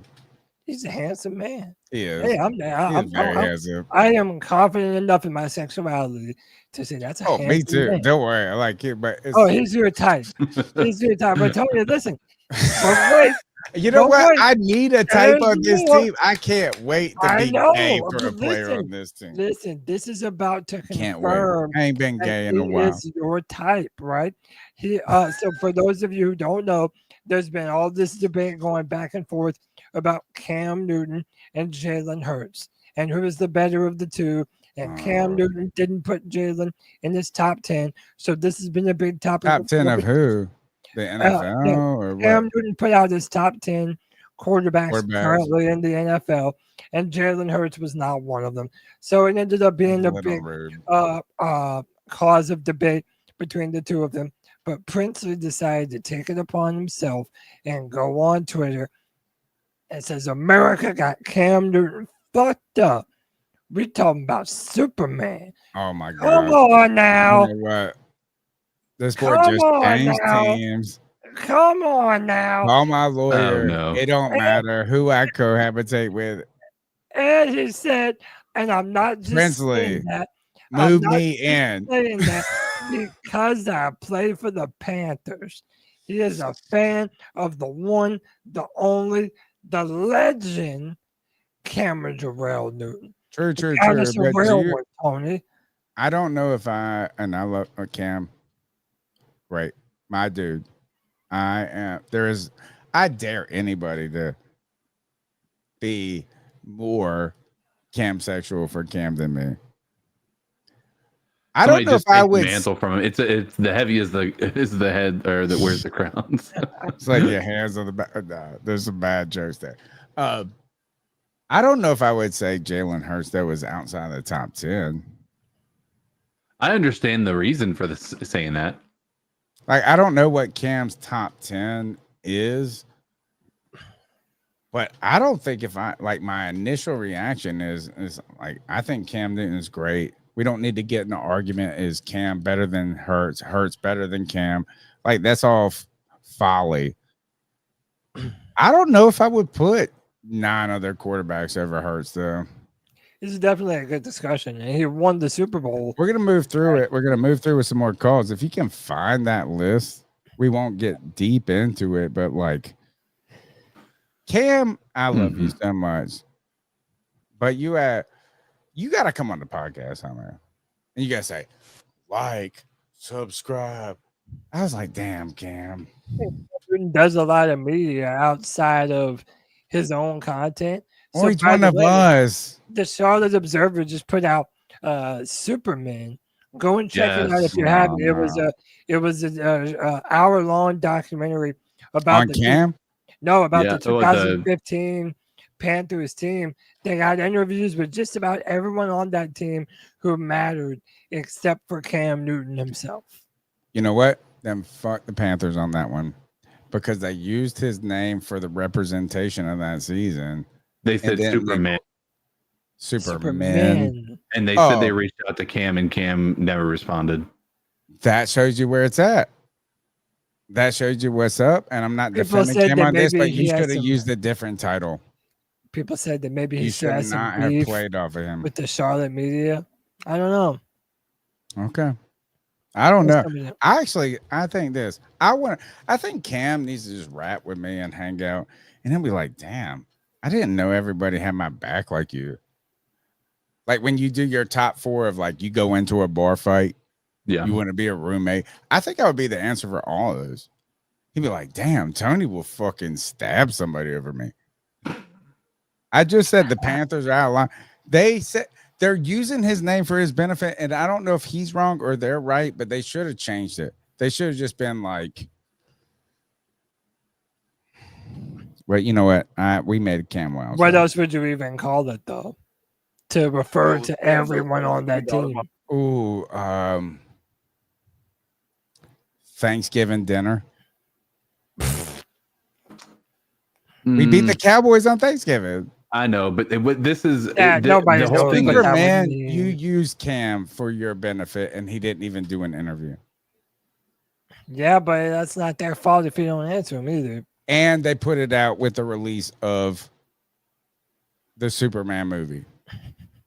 Well, you don't think they used his marketing likeness and his name for because he used Superman's likeness. Like, what do you mean?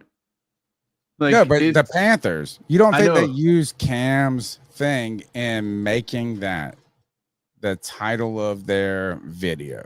Sure, but what are we upset about? What I'm upset about is that Cam and them are on bad terms.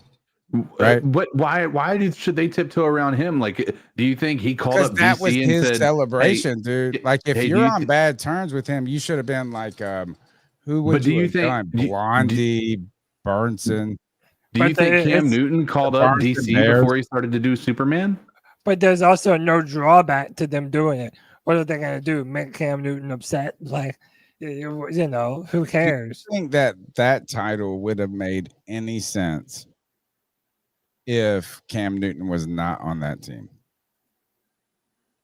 No, but that's the thing. There's a good portion of that entire documentary is about Cam, right? It's not like he may not have gotten an interview. I haven't watched it, but he wasn't involved in it at all. He wasn't involved as an interview, but as you can imagine, the majority of the entire thing was kind of based around him. A lot of it was centered around what he did and everything. So I'll take that. Yeah, I mean, so it's not like they were basically just talking about that team and not bringing up Cam Newton. Cam Newton, the reason it's called Superman is because if we're being honest, that team doesn't go nearly the distance that it did without Cam Newton there. And so while I think that what they're looking at is the part of this where, you know, it's another argument with regard to what's been going on with Cam and Jalen Hurts, we had more all pros on this team that year than any team in the past 20 years. I think we've tied 2 teams with the most all pros coming from a team like that. Like one was Remmers. No, he wasn't all pro. Which, by the way, Mike Remmers actually did an interview portion of this. And Mike Remmers did. After hearing him talk in this interview, I'm like, I know why he got beat. Let me give you dude, they got Josh Norman, they got Roman Harper, Kurt Coleman. They got everybody. Anybody and everybody. Like, it was a great team, but Cam on that offense wasn't. Let me give you an analogy. What if we were trying to celebrate I don't know, like the one that Steve Smith, we beat the Bears, we go to the NFC Championship, we lose to the Seahawks. This is like 07 or 08, like kind of like right before the fall off, right? And Steve Smith had like one of the greatest games in the history of football. Like he had a kickoff return, 2 touchdowns. It was like this motherfucker just beat the brakes off of them mugs by himself. Right. And then you go to the Dave Gettleman year where he cut Steve Smith and they're upset. Right. Mm-hmm. And then like I don't know, is there a Marvel character that does ice, CK? Who's the speedster guy that isn't there a guy that is an Iceman or something? But like imagine if there was a movie that came out that was big and you're like, we're doing our Ice Up Son documentary. Like I appreciate that they honored Cam as in like, I mean, you can't imagine if they cut that motherfucker out. I would be blasphemous. I would quit watching football. Iceman. All right, so JD, but it feels like they were capitalizing on the Superman thing. Do you think they were planning a 2015 celebration before the Superman movie came out? That would be my question to this. Yes, absolutely. I think that this is a 10-year anniversary of the entire of that year. You know, so I think Superman just makes sense. It's number one. Yes, did that movie come out? Absolutely. I think there's some ability for that to be a part of it, but it's no different than us using catchy show titles to get people to want to watch the stream. There's literally nothing else opportunistic called that show. Feels opportunistic. Nothing else you could have called it. Good for them. Okay. Oh, damn. Yeah, I think you might be in the minority. You might be the only person. Obviously on this panel, I am. That's fine. Look, I've been wrong my whole life, it turns out. Who did we go to? Did we have a 3-minute call last? We're not to C-Dog. My second call, man. Did we hear C-Dog twice? We didn't hear his first one. All these receivers, man. Like who you going to? You know what? Real He quick, what's going on with deserves everybody, man? every moment. Me, C-Dog 1983 TV. Whenever you come in here, can you please hit the like button? Can you please subscribe to this great content? The C3 Podcast is the longest running Panther podcast on YouTube. They go live every Tuesday. Then they go live every Friday. Yeah. Then during the season, we got the Madden game simulation on Saturday. Then they got the game recaps on Sunday. But for this training camp, man, I'm very, very excited, man. Some people crying, talking about we need this and need that. The only position I'm really worried about on this team is left tackle. If Icky don't come out here and perform, we'll be drafting a left tackle next year. But besides that, everything else is good on this team, man. D-line, linebackers, middle linebackers, in the 3-4 defense. Some people complaining, about Josie Jewell leaving. Josie Jewell was never going to start this year. Even if Josie Jewell was goddamn healthy, he was not starting over goddamn Rose Boom and goddamn Trevor Wallace in his defense. In the 3-4 defense, you got two inside middle linebackers, and that's Trevor Wallace and Rose Boom. Josie Jewell would have been coming off the bench. Let's just get started with that right there. Motherfucker crying about that, you know what I'm saying? We're just going to get younger, you know what I'm saying? Then we got that linebacker from South Carolina, Bam Wilson. I think that's his name. Whatever his name is, that middle linebacker from South Carolina, we got him. Then we got the other middle linebacker, I want to say from Fresno State. I can't think of his name. But damn, Morgan got down cooking, man. I'm not worried about this shit. That's why I got down, the clowny ass got cut now because he won't fucking performing last year. That's just like, that's why Barno got cut this week because they brought in that guy, Jason Weaver, another outside linebacker, 6'4", 250. And you got to have some juice and shit. So when they got them seeing how he was looking and liked them, man, they got done cut Barno. Barno out of here. That's the same way, like, I don't think Shatilla gonna make this team, Because damn, Morgan ain't playing, man. If you're not producing, man, you're not gonna be on this team, man. I don't see what's up with all the crying, man. Damn, Morgan really the best GM we ever had, even though he hasn't gotten into a Super Bowl right now. I'm just talking about for his GM and the moves he making. Yeah. That motherfucker's just a beast, man. Even right now, I'm not even being satisfied with the roster and still making moves right now, and people still complaining. How are you complaining? Damn, Morgan is literally out here cooking fucking hibachi. You know what I'm saying? Whatever the fuck you want out here. Whatever the fuck you want, man. He out there a fucking sous chef out this motherfucker. You can cook. Let this motherfucker cook, man. Sit back and shut the fuck up and enjoy this shit, man. Like, man, like, what the fuck, man? I just got them Let him complaining. cook. I'm not even complaining, man. I'm happy we are finally fucking back. Shit. We got all these fucking running backs, all these goddamn receivers. What the fuck they're gonna Nope. I think that was the end of the first call. Dude, I agree. Like, listen, we've already started to hear about each and every single one of the draft picks, CK, and that they're already all starting to do things on top of last year's draft class. Dude, Dan Morgan is showing himself to be him. What's going to invalidate or validate all of that is what the Panthers do this season, how those guys look this year. And if we're able to produce a good team, dude, Dan Morgan is already going to be one of the most renowned general managers in the history of the Panthers. Like this, I don't want to speak too soon. This could go down as an all-time draft for the Panthers if all these guys hit. Look at Nalo already starting to look good.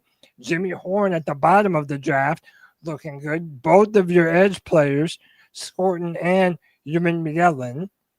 I got to retrain myself how to say his name. I pride myself on saying names correctly, CK. But there are a bunch of players in this draft who are clear contributors to what we're going to do this season and what we plan on being in the future. Yeah. I think, listen, it's as you talked about earlier with the Jadeveon Clowney conversation, it's a youth movement. This team is getting younger, but somehow still feeling like they're able to actually do something that could make them not feel. It feels like they're older than they actually are. But here we are. I think we just have so much confidence in this team moving in, and there's that. A lot of it has to do with the consistency. Like right after Matt Rule's first season, right, it wasn't a complete failure of a season, but nobody was like man, Matt Rule is actually the guy, right? Nobody had an optimism about Matt Rule after that first year where it was like, man, this guy is speaking to this team. We started, actually, I think it was the second year we were making fun of him because of how like he was just doing those dumb little like don't beat yourselves and make you run and touch the sign and all that stuff. Like, you know, we were almost more satirical when it comes to what Matt Rule was after his first season. And arguably he might have had a better first season than Dave Canales did. So somehow we're moving into this season feeling incredibly optimistic. That's the stupidest thing I ever heard. As optimistic as we are. It's too that loud. Was loud. My that was bad. loud. I'm sorry. But How about no, this? Does it make you feel better to hear it in a normal voice? Yeah, it's playing it lower at the volume that it's necessary because there was nothing about what I just said that was wrong. Matt Rule's first season. You probably is it comparable? Tell me I'm wrong. What No, we had the worst. Absolutely not wrong. You are not wrong. We had 3,000-yard receivers. We had we thought Teddy Bridgewater was the truth. Right. After he got cut after his first year, and Teddy Bridgewater has performed better than, and we all hated him, by the way. We did not like him. And, you know, he performed better than any quarterback we've had on this roster since he's been cut. And that's not even an arguable statement, to be honest. You can say that Bryce Young is going to be better than him, but right now in a overall season. You know how sad it is to hear that? Like when I played, that's the stupidest thing I ever heard. It's not because it factually is incorrect. It's the saddest thing I've heard in my life. Well, not today. Actually, it's not even the top 5 of the sad things I've heard today. But Matt Rule, better season, Dave Canales, and then y'all are trying to tell us to get hype. It's not a matter of it's on paper. It was a better season, but what we really was what we saw, like we were going in there going, oh, it might work. Yeah, what we saw from this team as they were moving into a season of uncertainty.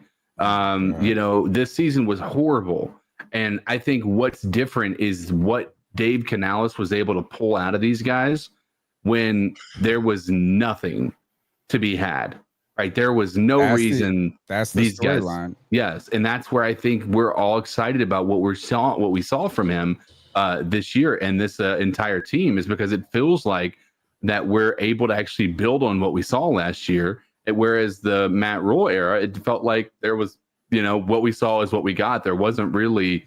After year 1, you are exactly right. What, 6-10? Yeah.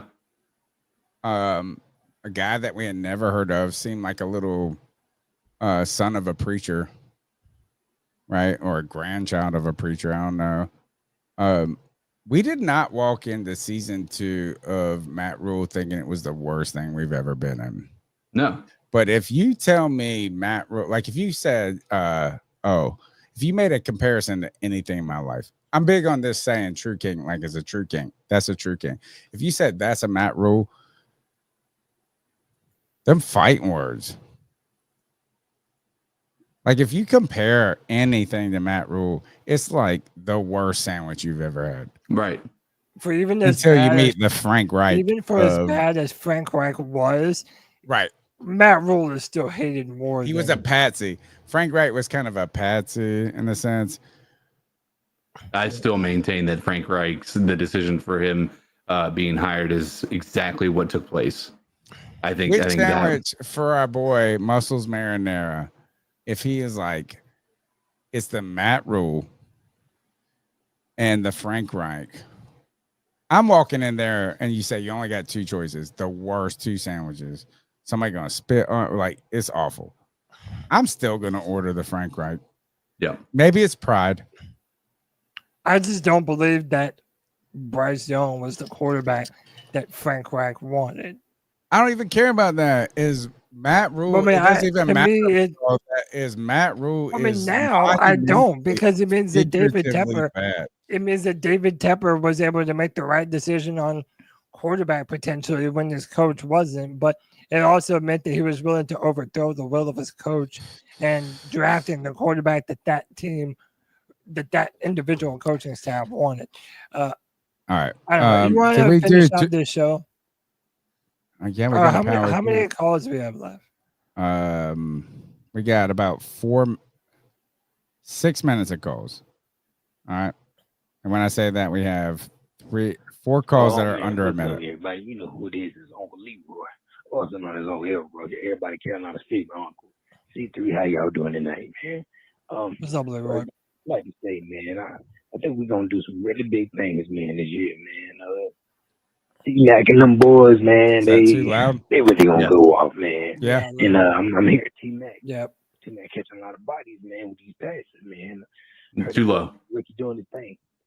Yeah, I need y'all to watch out for that boy Jimmy Horn. Any better? I feel like a little bit. Next generation of Steve Smith to become better. Who knows?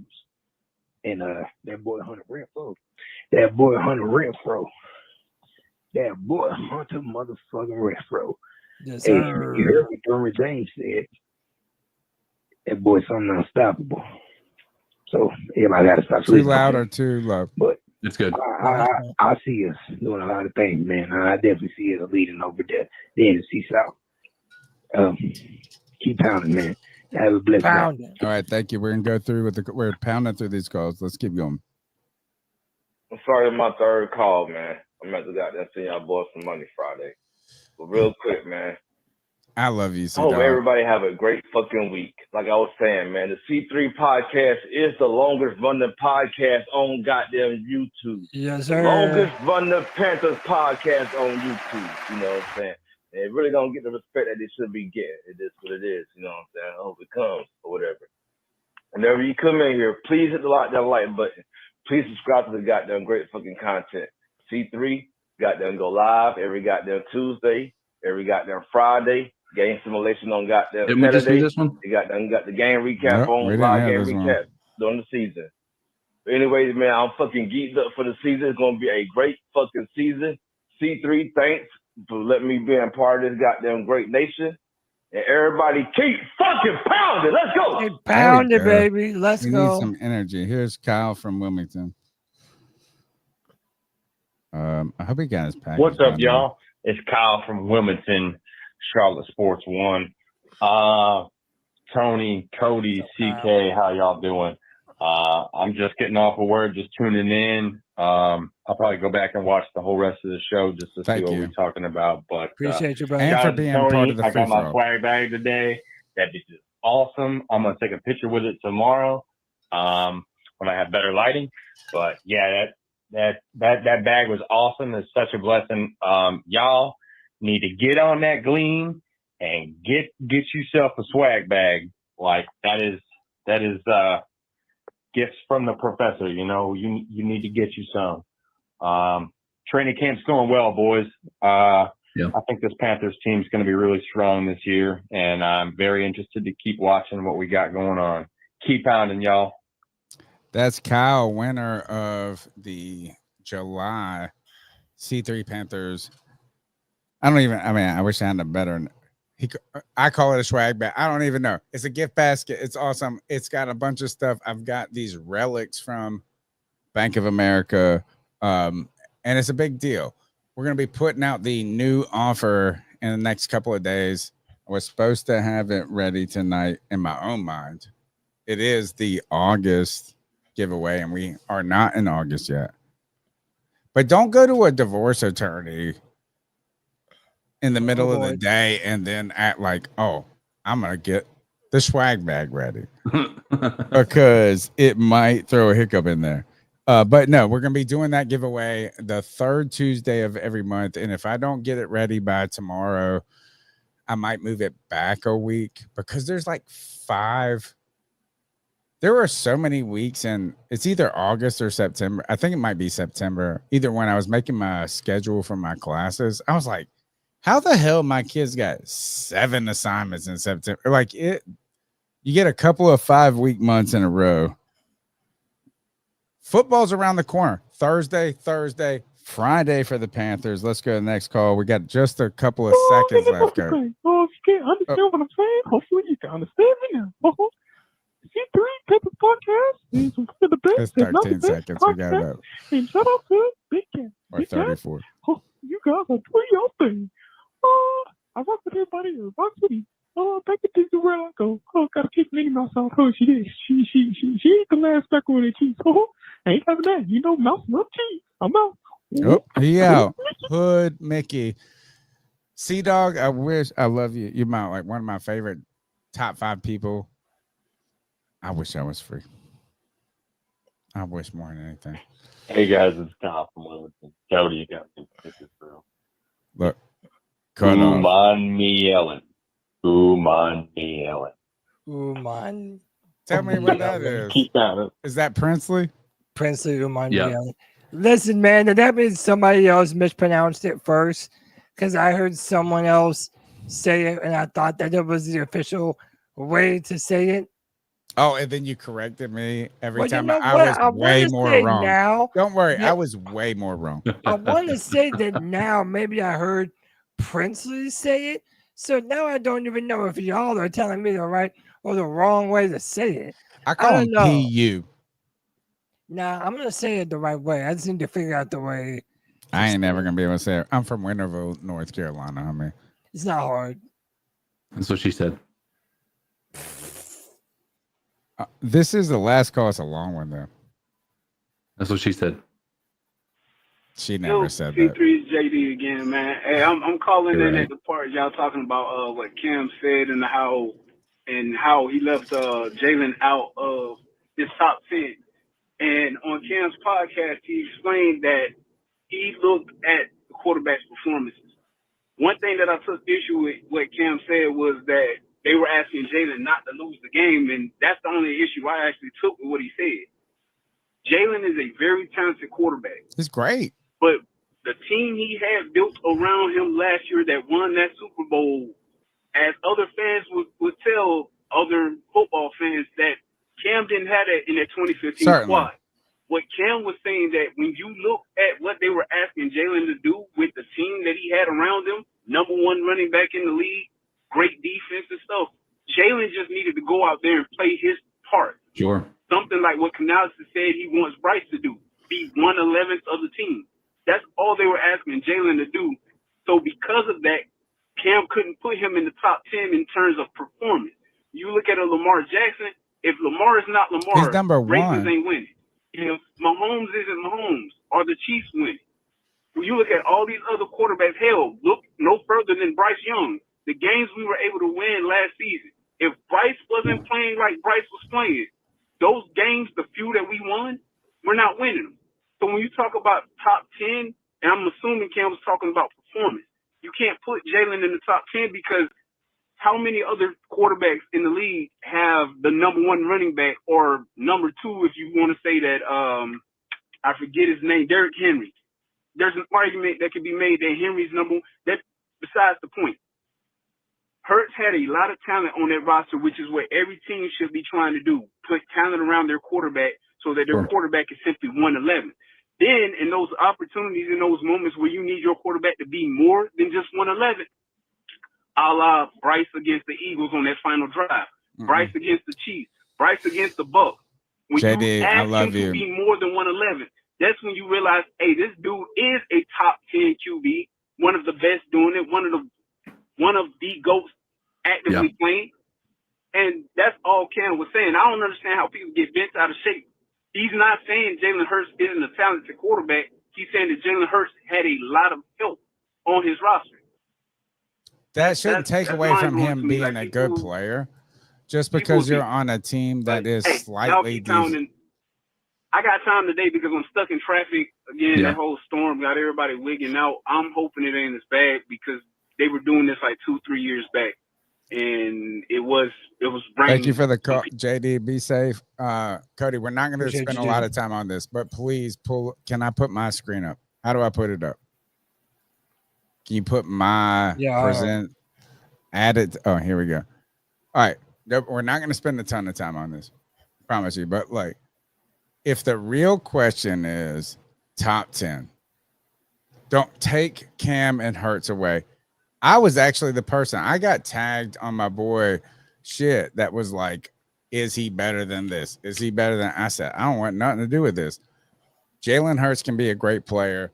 Cam can be a great player. They don't affect each other. Like I actually didn't say a word, but please tell me this. As I just Googled, this is NFL 2024. So this is last year, but Lamar, Allen, okay. Burrow, no problem. Goff, no problem. We're talking about Hurts. Hurts only. But you know what? Sam Darnold or Hurts? Hurts. Baker Mayfield or Hurts? Hurts. Yeah. Jaden Daniel after his rookie season, I'm like, oh no, I will take Jaden Daniels because I disagree. I would take Baker Mayfield over Hurts. You look crazy. Only reason I think is the dynamic nature of what Hurts is why I would probably take Hurts over top of Mayfield. I mean, listen, if you're gonna you would take Hurts over who? Jaden Daniels? Who? No, over Baker Mayfield. Baker Mayfield? Are you serious? I'm taking Hurts over Mayfield. No, he said he would take Baker Mayfield. Said I would take Jalen Baker Hurts. Mayfield because if you're gonna give Baker the benefit of the doubt for having Mike Evans and Godwin, then Jalen Hurts has AJ Brown. He has. No, I ain't giving Mayfield no benefit of the doubt. We're picking teams. Fine, you get Baker Mayfield. I will take Hurts. Yeah. Sure. Sorry. I mean, let's just disagree on that. Jaden Daniels. Okay, I'll take Jaden Daniels because a star perspective craziness, right? Like, let's just be honest. Like, if we're going to pick it right out the gate, we're picking teams in the backyard. I'm a team captain. You're a team captain, CK. Who do you pick, Jaden Daniels or Hurts? I would pick know. Jaden Daniels. I only because of he's still young. Like, I mean, not that Hurts it's like I mean, there's a potential of it, but he did fall off towards the end of the year last year. Not saying he felt bad, but like he had a great first half of the season, and then I think the rest of the season kind of was like a riding on that a little bit. But beyond that, I would see the problem. So is you take Hurts then. All right, you take Hurts. I think that's one for one. Daniels. I don't know that I think it's a 1A, 1B situation between the two of them. If we were in the backyard and we had two picks and I was first, I would pick Jaden Daniels and you wouldn't be that upset. Patrick Mahomes, obviously. Mahomes, right? Yeah. Herbert. I'll say Herbert. Yeah. But you're trying to tell me Geno Smith, you're going to take Jordan Love over top of him? No way. But whose Geno is number 10. Tony, whose list is this? NFL.com. Yeah, you need to give Cam Newton's list. I don't care who the list is. I don't care if it's Cam's or not. Like, is this? I would take. Is Hurts not towards the top in this list? He ain't been up here yet. Go back to 1 and 2. And maybe I missed it. If he's at the top, then I missed it. He's not going to be at the top. It's going to be Josh Allen, Burrow, Goff. I'm okay with all these. I'm not okay with Darnold.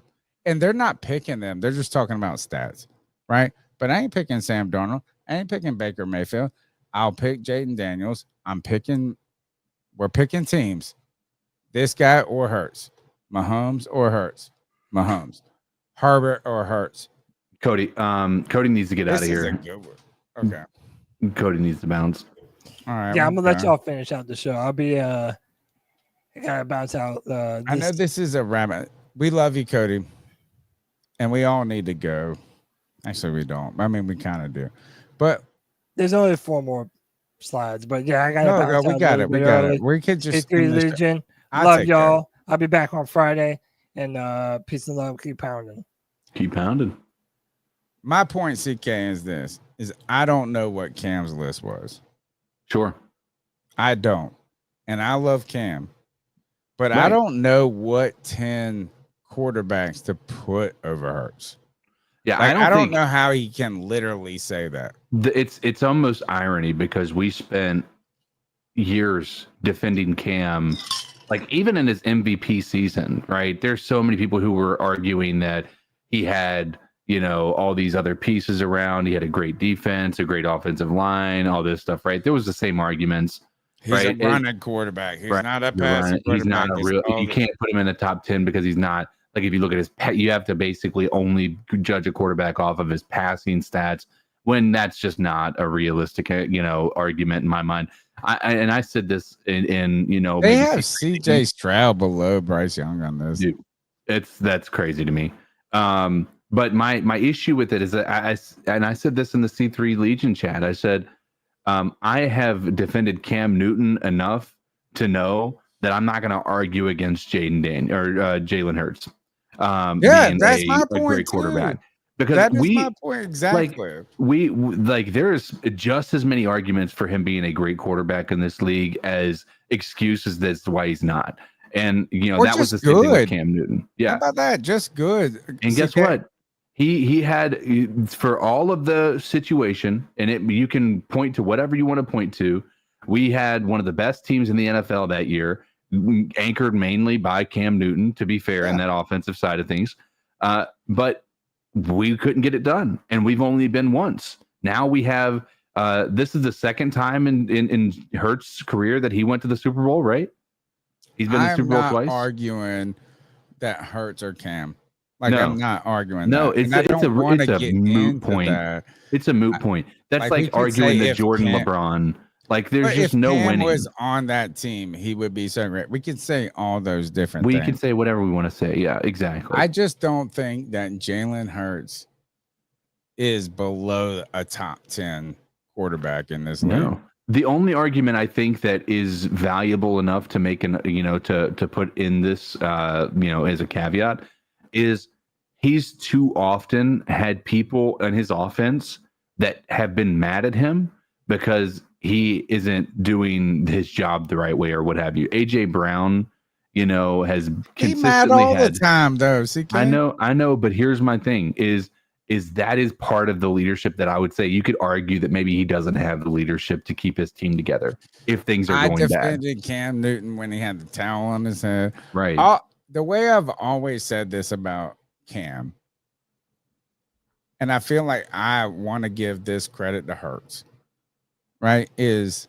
if I'm playing ping pong and I got two people to pick, it's CK or Cam. Like we're in the backyard and I got first pick. I pick Cam for everything. So the way I think about it with all these quarterbacks is not where they are, what team they could be, like all of that is, would I rather have Baker Mayfield or Jalen Hurts? And if we're in the backyard, CK, I'm picking Jalen Hurts. I pick Cam for everything. Like if we're bowling, I don't know what I would not pick Cam for, like protecting iPads or laptop. I don't know a situation where I'd be like somebody else I picked. Right. He's a backyard player. And I think Jalen Hurts is kind of like that. I just don't think he's not top 10. And I said we weren't going to get too long into it. And we were. Let's finish the show out. The show was, he said this. He said we had more slides. I don't even think we need to do them. Is this you're back on the screen share? There we go. I don't even know what to do now. Where are you? The present or the slides should be down underneath the. Present slides. I don't even think we need it. Oh, he took it with him. Oh, was it on his? Okay. I think. And I don't even think we need to do them. Like, what other news have we not hit? I don't know. He'll get mad at us. Anything. Yeah. All right, So, if we need to touch base on it, he could do it on Friday. Yeah, no, we have not missed anything. We have gotten into too long of conversations. And this is what I love about this is we're actually 20 minutes short of when we usually get I hate our life. Yeah, right. We should be doing this within an hour, CK. Impossible. Yep. Can't take calls and do it within an hour. No. But I don't think we missed anything. I will say fanflation. All right. What are your takeaways from the show? Well, and my takeaways are this is fanflation is a real thing. Yeah. the C3 Panthers podcast should be an IPO that is like on the level of, I don't even think PayPal hit as much as I wish it would have back in the day, but PayPal level IPO. And we're in the backyard football game and we pick players and we're at pick 10. I'm picking Jalen Hurts over everybody. Sure. Yeah. I really do. That's my takeaway. CK, give me a takeaway as we ice these fools up and I try to figure out how to do all this crap because Cody has made my life better that way. My takeaway is we have a dog at edge in Prince. And so that I'll tell you that much. Troll. And so I'm thrilled about his presence on this team. I'm just ready to see how this weekend goes because we'll actually be able to watch practice. And my hope is that they're going to try to, put on a show on Saturday. For those who are going to be going to FanFest, again, we're going to be planning on having a C3 meetup, maybe even a C3, lunch prior to FanFest or something like that. Still trying to hammer out the details there. So if anybody is interested in that, hit up Cody Lack on Twitter or X, currently known as. And if you're at FanFest, you best come up to Cody and make him a celebrity because he is. Yeah. He gets more nods. We've been out with him before. Yeah. And I'm irritated. I'm like, everybody taking pictures with him. I'm like, man, what? I started this, bitch. I mean, Cody's out here getting Wesley Walls for the show. Cody's out here, working on all the puss. He'd be doing all the things. I know. He's I know so all cool. the ladies. Every He time knows we how went to run the show in the background. I don't know how to do it. Yeah, So 2 years awesome. ago we were down. Was it 2 years ago we were down in Charlotte, or was it last year where we had the meetup and Sheena and Vashti? I wanted to make sure to have photos with them and all of We're that. like on the edge, And we're just like, well, no, they went up and gave him a hug and everything. And take our picture. That's what Yeah. I got. They handed me the camera and they said we can take the picture. Exactly. Actually, I don't remember that, but it was basically like, Dude, yeah, we were. It's like that. We were just there, present. We didn't really have any star power whatsoever. It was absolutely Cody Lack. So go up to my boy, give him deserves it. some love. So he deserves it. He is star. But yeah, so my takeaway is ultimately, man, it's training camp, and we're hearing a lot of really interesting things, but none of it is truthfully valuable outside of trying to build fan anticipation about the season. So hopefully all of that's going to be warranted. But that being said, man, I guess we want to wrap it up. Yeah, that's the end. It's the longest running Panthers podcast. That's right. We've been doing it since 2013. I think when we finish this year, if you count the years, it's 14 years. It's always like you don't count zero, that kind of thing. You guys can count it up. We've been doing it every week. Rest in peace, Joe Riolano. We haven't missed a beat. Yeah. We find a way to do it. The longest running segment on the longest running Panthers podcast. And I could say that like for the next 7 minutes and make it reality. But no,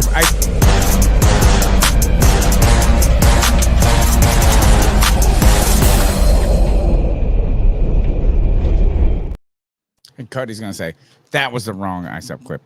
And he would be right. That's Either right. way, it's our homage to Steve Smith, where we tell someone to ice up, toughen up, to get it together. We talked about football for 2 hours and 45 minutes.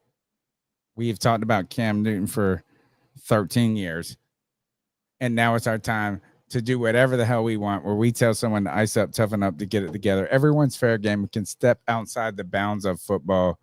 CK, Cody left us. There's no dying people. There's no fun stuff. It comes to you guys are actually the same age. I'm the old person. But do you have an ice up pick? I'll let you go first. Okay. While you think about it. My ice up pick, and I don't even really have a good one, It's just like real like life shit. And it's like I wish I had it like written out and articulated so clearly. Yeah. My ISO pick is here we go. Mirages. Like you're in the desert. Yeah. You've been walking, getting sunburnt, beat down by that sun. No food, no water. But you do think there is an oasis. Like you got to keep walking. You got to put one. There is an oasis. And if you don't keep walking, you will never find it. That is the truth. Like if you just quit, you ain't ever going to find that oasis. My ISO pick goes to this is that like the idea that there might be water right up there. And it ain't there. Y'all can I don't need you to read into anything, but damn, give me a drink of water, bitches. Basically, what you're to say it in a little more straightforward term is you're icing up optimism. Yeah. Oh, damn. That makes it sound terrible. I'm icing up that you thought optimism was right there. Like, keep your optimism. But that ain't the oasis. Okay, I get what you're saying. You got a damn. You thought it was right. Optimism is right there, but you okay. thought you were gonna. Okay.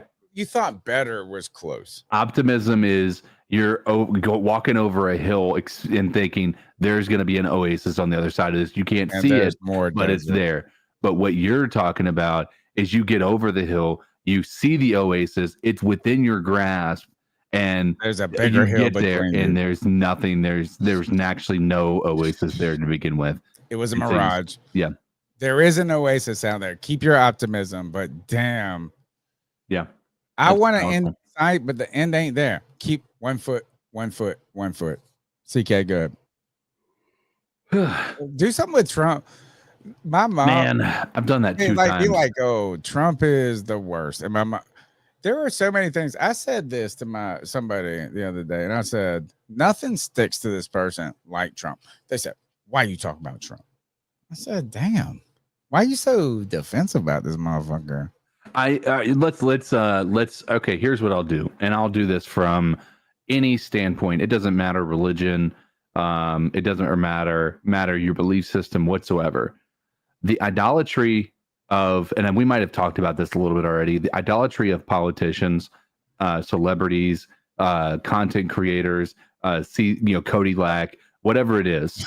Well done. It's the idolatry of people that you look at as somehow being more than you are as an individual is so ridiculous. But I don't want to say ridiculous because I understand where it's coming from. You can like somebody, but you don't have to. Sure, but there's right. But I think there's also a part of this. We've kind of been bred into this idea that, when we talk about even with church and religion, right? These pastors and preachers and, whatever it may be are above reproach. They are somehow connected to God in a higher way than we are, right?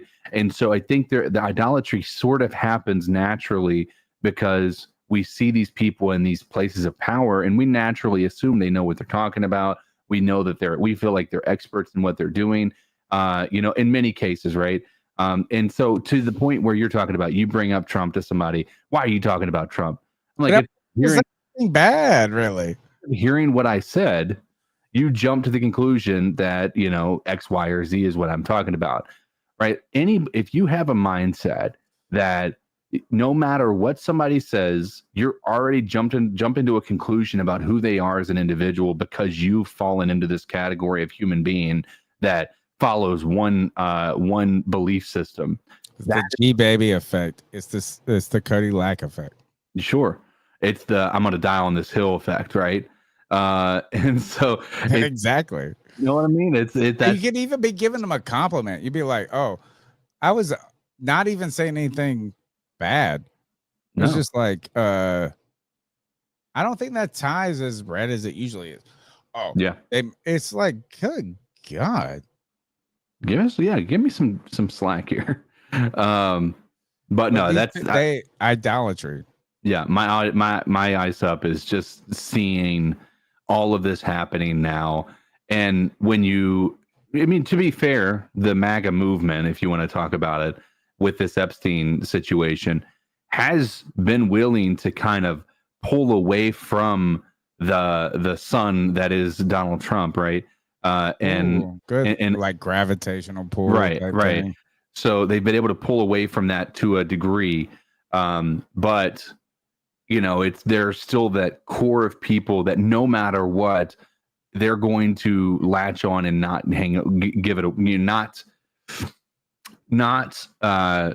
give any leeway to give like, oh, he is beyond reproach. That is the belief system. It's almost like they treat him as though he's a god and there's nothing he can do wrong. Could we call it the Cam Newton effect?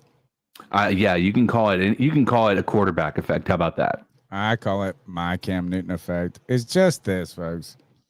It's okay for somebody to be, I don't know. It's wild. The world's wild. I was like, wasn't even saying anything bad. Like, I don't even care about any of this. They're like, don't talk about this person. I was like, I ain't even talking about him. Forest City Kitty, I want to make it clear. I am absolutely not a liberal.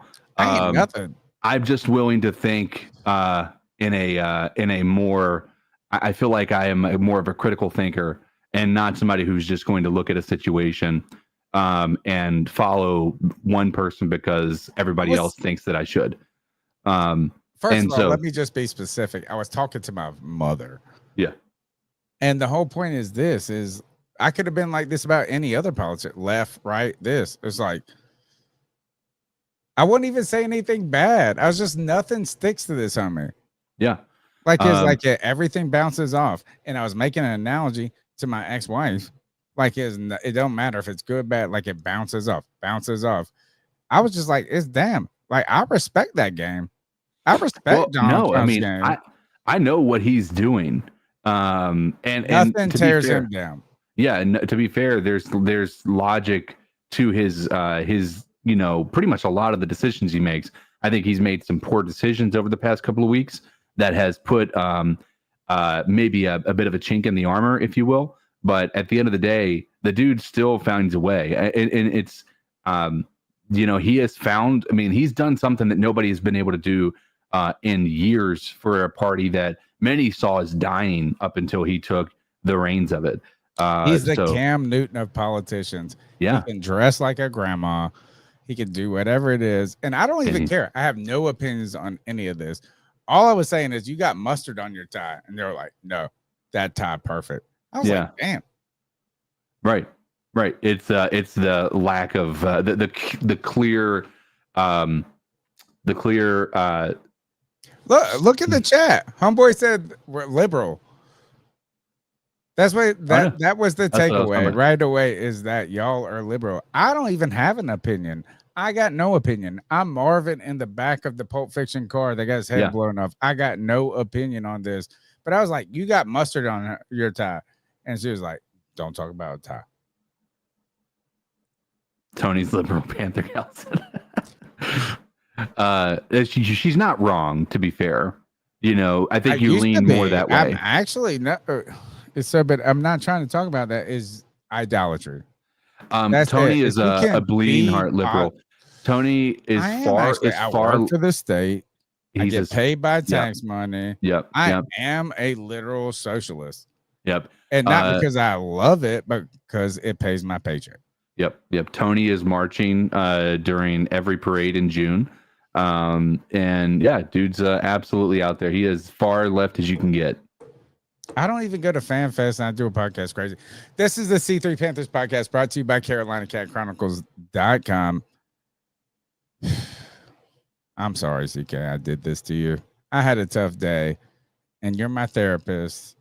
And the way that I therapy is to prolong the shit. That's it. Cody's supposed to be taking us out of here, but he's not. Hey, we can we can accidentally leave the stream open and we can just have conversation. Oh, no. Just on the internet. Yeah, just clip everything. Anything you say and can will be used against you. Guys, we out of here. I love y'all. I love CK. Thank you, CK, for dealing with me. Thank you for calling into the show. We're out of here. We're not even doing the exit because I don't know where the bumper is because Cody. And we're contractually obligated to be out of here by midnight anyway. So just go ahead and hit that end stream. Done. See you later. Peace.